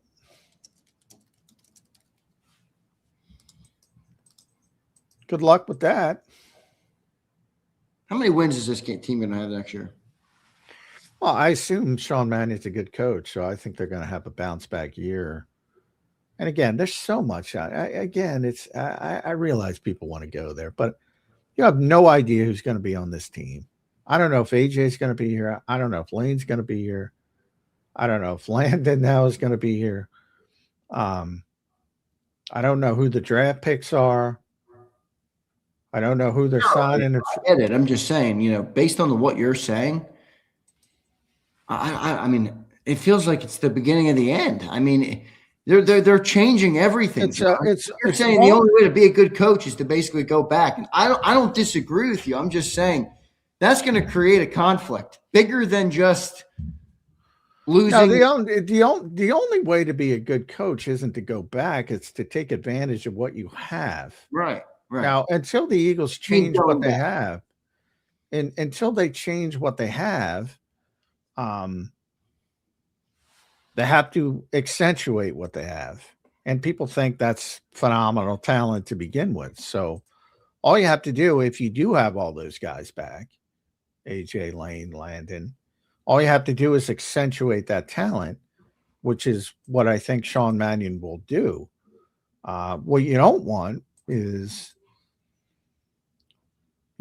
again, if you look at it from the other side and pick whatever quarterback you want to pick, I use Matthew Stafford because he's the MVP. Nobody asked that question because obviously you had a successful season, you're the MVP. But even if you go down to a quarterback that had a mediocre season, let's use Sam Darnold. Are you putting Sam Darnold in the Eagles system? I mean, what? Yeah, but the reason that I don't like doing it like that is because that's not what quarterbacks aren't drafted for their running ability. Quarterbacks aren't signed for their running ability. Receivers are scouted, drafted, and signed because they can catch the ball and get open. Running backs are scouted, drafted, and signed because they can run the football. Quarterbacks are scouted, drafted, and signed because they can throw the football. No? You get what I'm saying? Like there's a crux. Yeah, well, you got to get you can add. Yes, there are other things you can do, of course, but you got to be able to do the main one. People love to embrace the idea of Jalen Hurts' mindset. The standard is the standard. Win. They loved it. They love it, but they don't really love it. Because again, all these quarterbacks, and it's not quarterback versus quarterback. It's the team as a whole. But from the standpoint of success, obviously Jalen's had more success than anybody but maybe Patrick Mahomes, who, is even had a bad season this year because of circumstance. But they constantly want him to change. I know that. They constantly want him to. It just sounds ridiculous in just the sentence you just said. He's had more success than most, except for Patrick Mahomes, and they want him to change. Yeah. Hello. Well, but I mean, you hear it constantly. I know. I get it. Because people perceive what they want to perceive. You have to be a traditional quarterback. You have to be a traditional quarterback. You have to be a traditional quarterback. No, but there's a baseline skill set, no? Well, he does have a baseline skill set. That's what I'm saying. I agree that he's got the skill set. But there's a difference from doing it. Again, what sets the Peyton Mannings and Tom Brady's and Drew Brees, who went in the Hall of Fame, apart is their consistency from week to week to week to week. He doesn't have that consistency. You can't just say you should be because you did it against Minnesota, so do it again. Every week. That's what sets those guys apart. Obviously, and he's played two of his best games on the biggest stage in the Super Bowls, two of his best games. And I would argue in the loss, he was much better than in the win.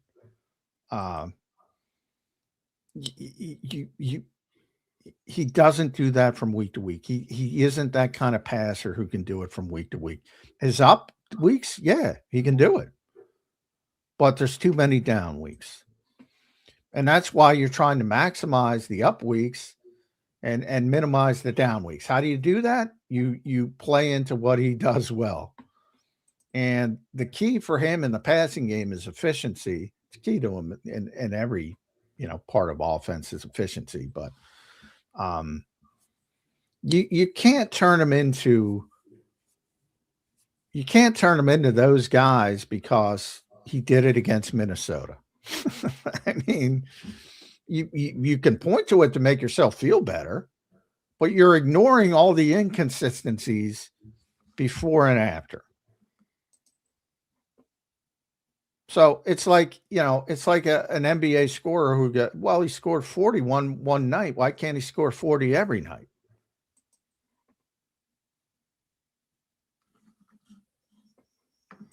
So how much is going to change? Like what? For the offense? Because we are assuming they're going to start with it changed. Now, maybe they do revert. How much of it will change? What looks different? And be as specific as you possibly can. Assume somebody listening has no idea what the Shanahan offense means. They have no clue what that means. Well, number one, it's got to be, again, you got to have, it starts with the preparation. So, what kind of play designer is Sean Mannion? Number one, that's where it starts with. The far more important stuff happens behind the scenes. I talk about it all the time. But when you talk about the Shanahan offense and what everybody tries to copy, yeah, a lot of it is the motion stuff. A lot of it is, creating leverage with the motion stuff, formational stuff too. A ton of play action, ton of under center. The run game, which is what we were talking about, is why Jeff left, is wide zone. So, think about you're trying to stretch everybody horizontally. So you have, and by the way, Saquon Barkley ain't Le'Veon Bell. You need a patient running back who's trying to stretch things out, take time, let the blocks develop, and then cut back. So you're talking about that. With the play action passing game, remember, that's about very consistent footwork and mechanics and 3 and 5 and 7 step drops. You got a lot of boots. You got a lot of keepers. Think about the Hassan Reddick play where Brock Purdy almost killed himself because he didn't get the ball out on time, because there's a lot of designs where the quarterback is responsible for the rusher. In other words, if there's a free rusher, well, that means you're responsible and the ball's got to come out. The motion, which everybody loves, the eye candy, that's used to decipher coverage matchups, which, by the way, Jalen, from all indications, likes to do that formationally, doesn't like to do it in that way. You saw how many issues they had getting to low in the shot clock, so to speak. That becomes more of an issue. It's designed to create leverage when it comes to getting receivers open. You obviously you're looking for the mismatches on defense. So if you have, a linebacker who can't cover a running back, or you're one of their corners are struggling. Kyle's very good at seeing those unfavorable matchups and taking advantage of it from an offensive perspective. While he does use 3 receivers a lot, he's more apt to use heavier personnel. So you might need a fullback. Kyle Juszczyk. They signed Carson Steele. There's going to be a decent amount of tight ends, so you got to you have no tight ends. As far as what everybody cares about, and that's the passing game. I mean, a lot of long designing plays, a lot of 3-level concepts, a lot of vertical stuff that open up the underneath stuff. You know, there's, one thing funny, because hot routes became a thing. Yeah. In Kyle's offense, they don't use a lot of hot routes. And that relies on on what I was saying about the Purdy play with Hassan Reddick, that the quarterback's got to recognize where the unblocked guy is, and all the sight adjustments of cutting things off and getting the ball out than traditional hot routes. It's very complicated. And it will take years to master. From not only the quarterback, the coaches. It's like Vic on defense. And I think, I think be careful what the hell you wish for. You got one of those J-Mac grins on your face. This does not fit the Philadelphia Eagles at all. At all. Now you can start adjusting and drafting players to fit, the manufactured touches. You don't have that player. You don't have Christian McCaffrey to run angle routes and out of the backfield, and you don't have that. It ain't easy to find a player like that, but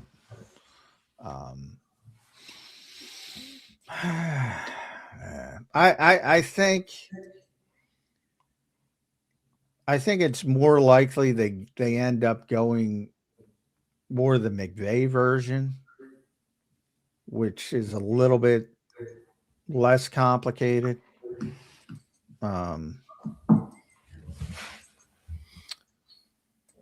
Simply because, it's going to take too much time to get up to speed, I think, in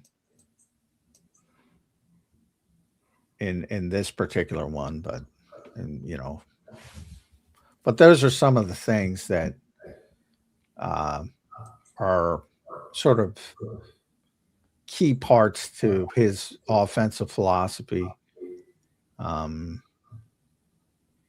The Rams, they change often. They change. They changed this year. Well, they don't change. They don't change No, they often. don't change. They changed this year. They changed this year because because they have a lot. They have flexibility. Well, and Sean's a good offensive coach. I think people overemphasize him as a head coach, but he's a great. You're kind of a McVay hater, a little bit. No, I'm not. I just think it's ridiculous. If you've seen it. How many coaches have been hired off the Sean McVay because they coach with Sean McVay?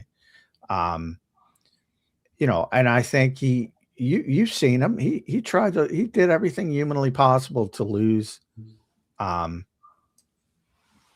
to lose that game against Chicago in the playoffs. It's just a shit show of game management. But offensively, he's great. But the ironic thing about Sean McVay is he uses the same route combinations like all the time. And that's what everybody hates here. But he changes formations. He changes personnel. Yeah. He does use them, but he uses the same. And this is on record. He uses the same 10 or 12 route concepts all the time. He literally calls his offense. He tells the players, illusion of complexity. You make it look complex, but it's easy for you. And he's very good at it. And this year he did ship to he is much simpler than Kyle, and that's why I think it's going to be more McVay like.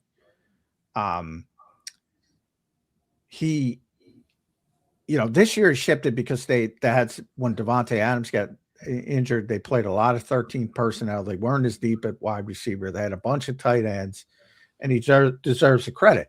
But again, he's using the same 10 route combinations with different personnel. That's it. That's it.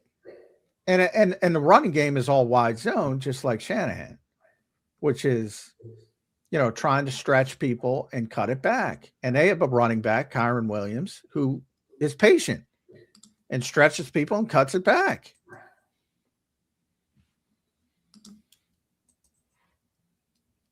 Also fumbles too much, but I think you had a better year with that. You're going to hold that against him still?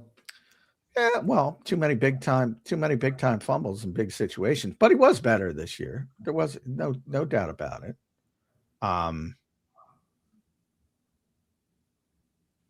But obviously they used a lot of motion, pre-snap motion for to figure out coverage. Under center, a lot of they probably, elevate. They did a lot more, to his credit as well. A lot more of what the Eagles did in the running game this year, because they had so many tight ends on the field. So they used more pin and pull stuff. They used more double team stuff, combo blocks, because of all the tight ends. So Sean impressed me because he did some new things this year.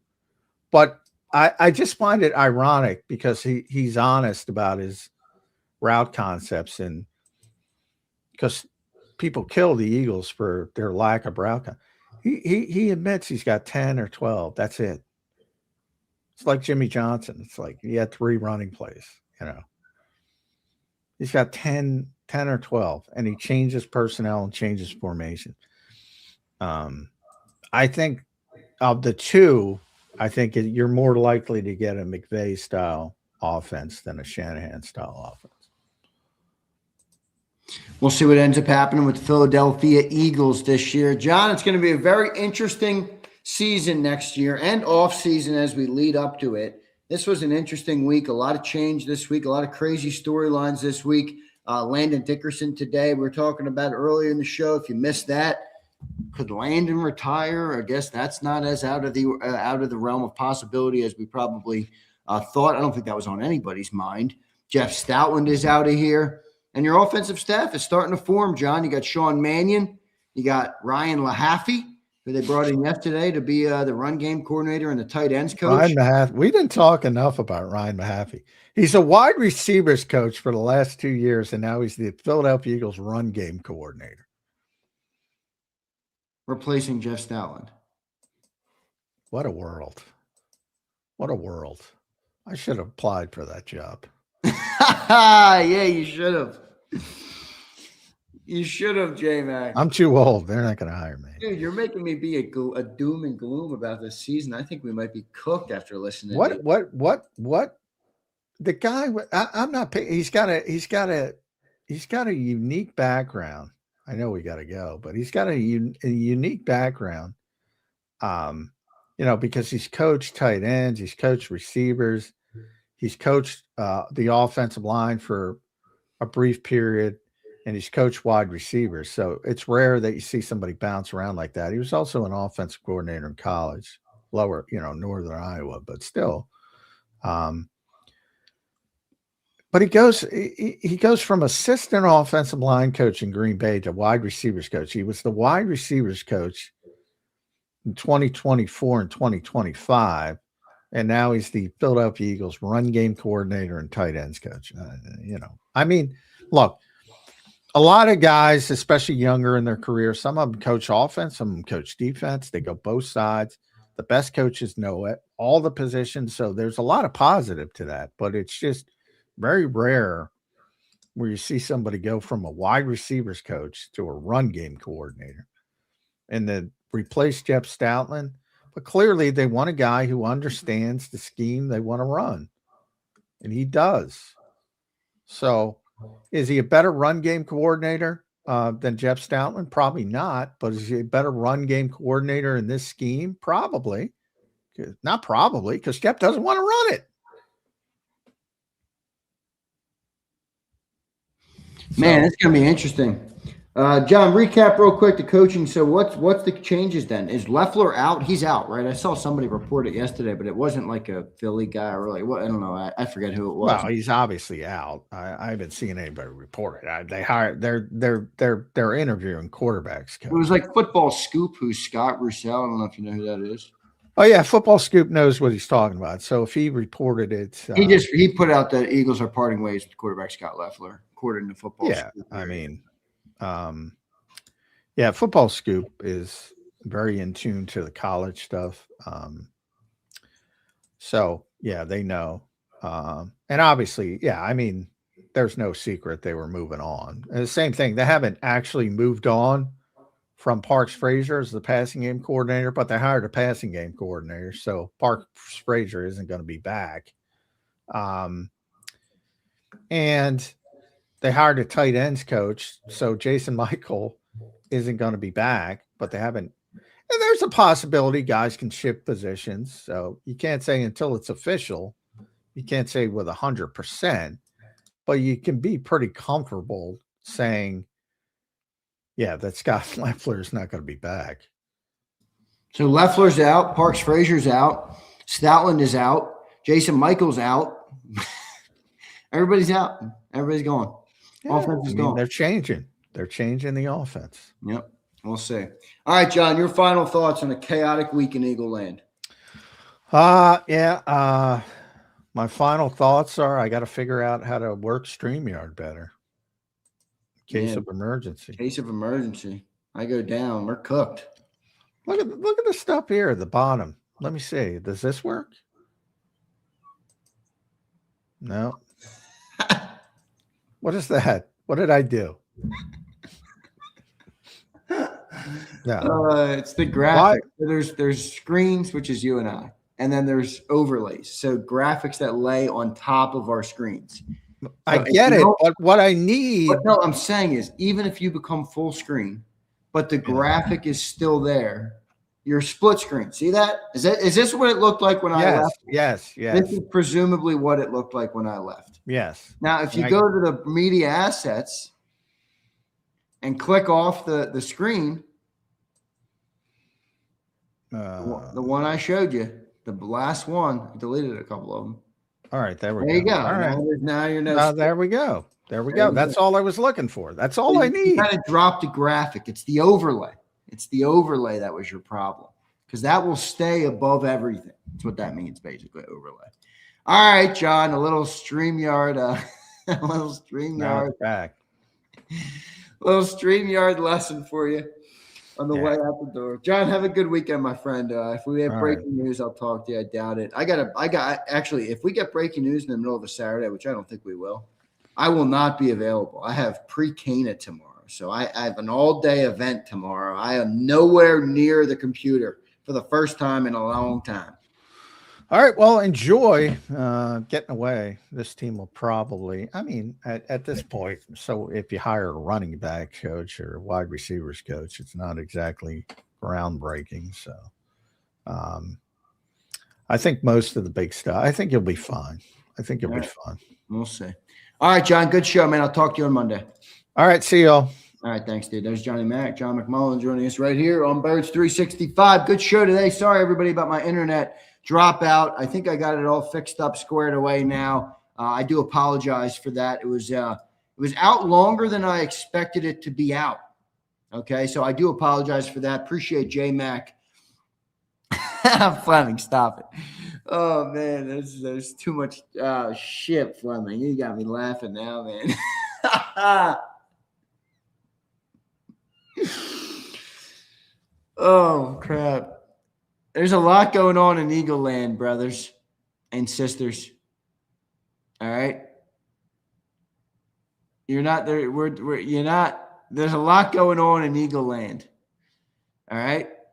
There's a lot going on in Eagle Land, and I'm hopeful that the Eagles will be able to pull through. We'll be able to prevail. We'll be able to have a good year. John was pretty doomer on it, though, wasn't he? So tomorrow, Serriani. I know, the intern, that's how it would go. My luck, that's how it would go. I don't do shows every single day, but if something happens, I always make the availability. Always. Tomorrow is the first day I'm actually not, I actually will not be able to do it. It doesn't matter what happens. I don't have my phone. I don't have my computer. I don't have anything. I can't even see if it happens. All right. 78 days to the draft. You get it all on 365. Injury, hiring, firing, and StreamYard 101. Yes, sir. Riding the bench. Hope you're doing well, brother. Good to see you in here. Play the yell sound for J-Mac. I should have. This is what I should have done. I should have played it. It's funny is John's a smart guy. It's not hard. It's not hard. It's like is as easy as it gets. It's like clicking through. It's like clicking through any of the most basic shit on your phone. Clicking through the cell phone app on your phone or the phone app to call somebody. J-Mac seems quite optimistic. What? Wait a second. Is that your takeaway from J? I had the opposite takeaway. Did anybody else have this takeaway that John seems optimistic? Pre-Cana, I'm a Catholic, bro. Pre-Cana is like you do it before you get married in the Catholic Church. So you go, you meet with, you do stuff at the rectory, you meet with everybody. It's a Catholic thing. That's what it is. I'm excited for it though, actually. I'm excited for it. I'm looking forward to it. I think it's going to be pretty dope to do with my fiance. I'm still looking forward to it for sure. So that's what it is though. Zander, I went through pre-K 40. Big Mike, God bless you, brother. Hopefully you are still married to the same beautiful woman that you married 40 years ago. J-Mac is telling you Philly is in the dark ages. That's what it sounds like. Gary, I'm at the point where I don't give an F. If it's different than the past 4 years, cool. I hear you. All right, I hear you. They're going to ask me hard-hitting questions. Fleming, and I will have no answers. Just kidding, Fleming. I always got fucking answers. All right? In fact, the priest might be watching now. He's going to grill me for cursing on the show. I always got answers, Fleming. All right? They might not be the right answers, but I got them. I'm only optimistic because I can't see the Eagles' offense getting worse. Basically the same talent. That's fair. They could turn the ball over a lot more. Nice, E. Congrats. Thanks, bro. Appreciate it. Yes, I am, brother. Good stuff, Big Mike. Good stuff. Fleming, dude, you got to chill, bro. Fleming is got to chill. I'll say that. Now, Hurt Season says, I'm excited to see the offense we've seen to not see the offense we've seen for 2.5 years. Me too. That's a good way to look at it. Oh, the offense is going to be worse. Sig Lord is doom and gloom. Same talent. Our O-line is a mess. I agree with you, Twiz. Yo, how about that Landon Dickerson thing? John kind of wanted to poo-poo it, but I don't know. McLean doesn't really put shit out there that McLean doesn't really put shit out there like that. That's crazy. That must be a real thing. That must be a real thing.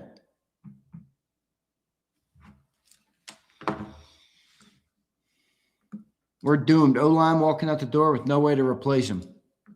I didn't expect to hear that either. Gary says, we had 5 turnovers against the Chargers, still almost won and had a shit offense. That's true. Yeah, but Gary, that's not how you want to live every week, bro. Here's Jerry. What's up, Jerry? Jerry checking in. Listen, the passing has looked terrible for 2 years. Something had to be done. If Hurts can't handle it, it's time to move on. Well, I think that's how they're thinking about it. We'll see. Mike, what's up, Mike? Big Z, if we lose Dickerson, do you think they bring him back then, or is he not a scheme? Are you talking about Becton? Bring back Becton, I assume. Then, or is he not a scheme fit anymore? He's probably not a scheme fit anymore either. All that sitting, standing, and kneeling.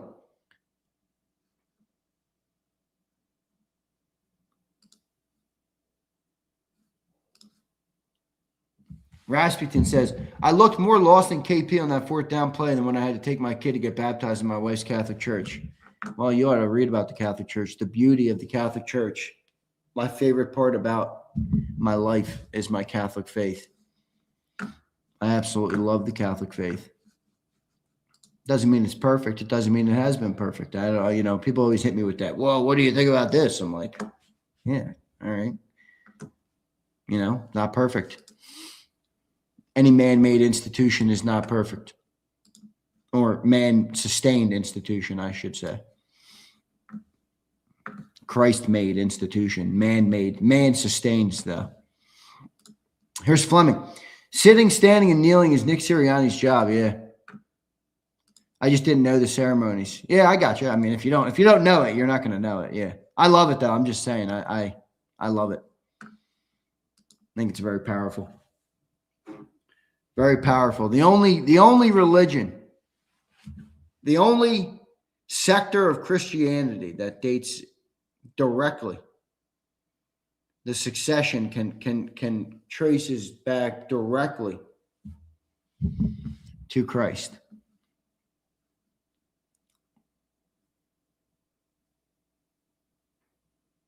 Yeah, any institution run by men is not perfect. Correct, David. Here's Sig Lord. Embiid wanted the Sixers to make a trade. They listened, and Epstein's pal decided to send McCain to OKC. Oh, investigate Josh Harris. What's going on with the Sixers, man? I haven't watched the last 10 games. I got to check back in. I'll check back in. I did see that they traded McCain. I told you guys that when they drafted that guy. I'm like, that guy's not going to be here long. I said that. Everybody got mad at me. Remember when the draft was 2 years ago? Yeah, I remember it. Jesus is king. Yes, sir. All right, guys, I'm out of here. I apologize for my internet today. Didn't work so well. I fucked it all up. I messed it all up. Sorry about that. Don't forget to hit the like button. Don't forget, all right?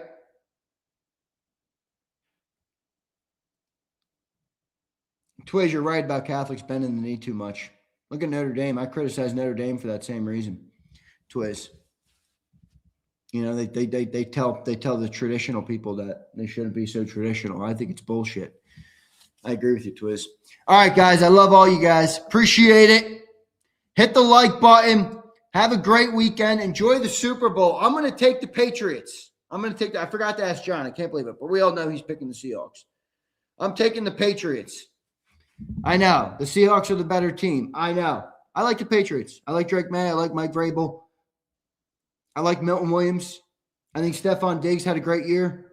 I like the Pats to win the game. All right. I understand I'm picking the underdog. I understand it's not likely or it's less likely than picking the Seahawks, but give me the Pats. Give me the Pats. Give me Drake May. Give me Mike Vrabel. Enjoy the Super Bowl.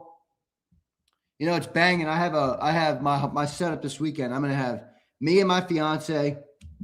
We're not going to be – now, this is going to sound weird to some people. I'm a loner. I like to – I don't need a lot of stimulation. I like hanging out with my brother and my sisters and my family. And outside of that, I don't really – I certainly don't need to be – around people all the time. I don't need stimulation from friends. I don't need social interaction as much as some might. I'm good. I love to be alone. I love to eat, and I love to be with just my fiance too. I love to be home. All right. I like to be in my environment. So this weekend for the Super Bowl, I have me, my fiance. That's it. An 85-inch TV and my fiance, who's an amazing cook. I mean, she cooks up stuff. She teaches shit learns stuff on the fly. She's amazing. I'm blessed because I need a good cook. I came from a good cook. My mom is mom's 100% Italian. That tells you all you need to know. All right. So I'm spoiled with food. Well, my future wife is just as good. And she went on you know how on Instagram they have those posts that go viral? People make these Instagram foods and they say perfect for the Super Bowl. So we went through them. She went through them and sent me them. of all these like sick foods that look so good for the Super Bowl. And so she's got like a list of 5 things that she's going to whip up for us. And we're going to enjoy the Super Bowl together. So I'm looking forward to it. It's going to be an awesome game. It's going to be an awesome day because I'm going to go just hang out with my fiance, eat banging food, relax, work probably a little bit, do some things. So I appreciate all you guys being here. Actually, I just told you guys how much sometimes I don't need social interaction. You know, sometimes I get off the show and I'm like, ugh. Like this is my emotional, this is my social interaction is talking with you guys. That's it. That's where I get it. It satisfies my quota more than enough. All right. So that's it. But I do love all you guys and I do appreciate all you guys, including you listening. All right.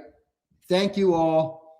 It's been a good year for the Eagles. Not really, but it's been a good year covering the Eagles. And I think there's a lot coming up, man. I really think there's a lot coming up. So I don't know if it's going to be good or it's going to be bad, but we're going to be here for the ride. All right, we're going to be here for the ride. Gary says, shut up, Gary. Fuck you, Gary. You want to fuck with me, Gary? Fuck you, Gary. I'm just kidding. Love you, brother. All right, man. See you next time, everybody. Enjoy the Super Bowl, all right? EAGLES. Eagles.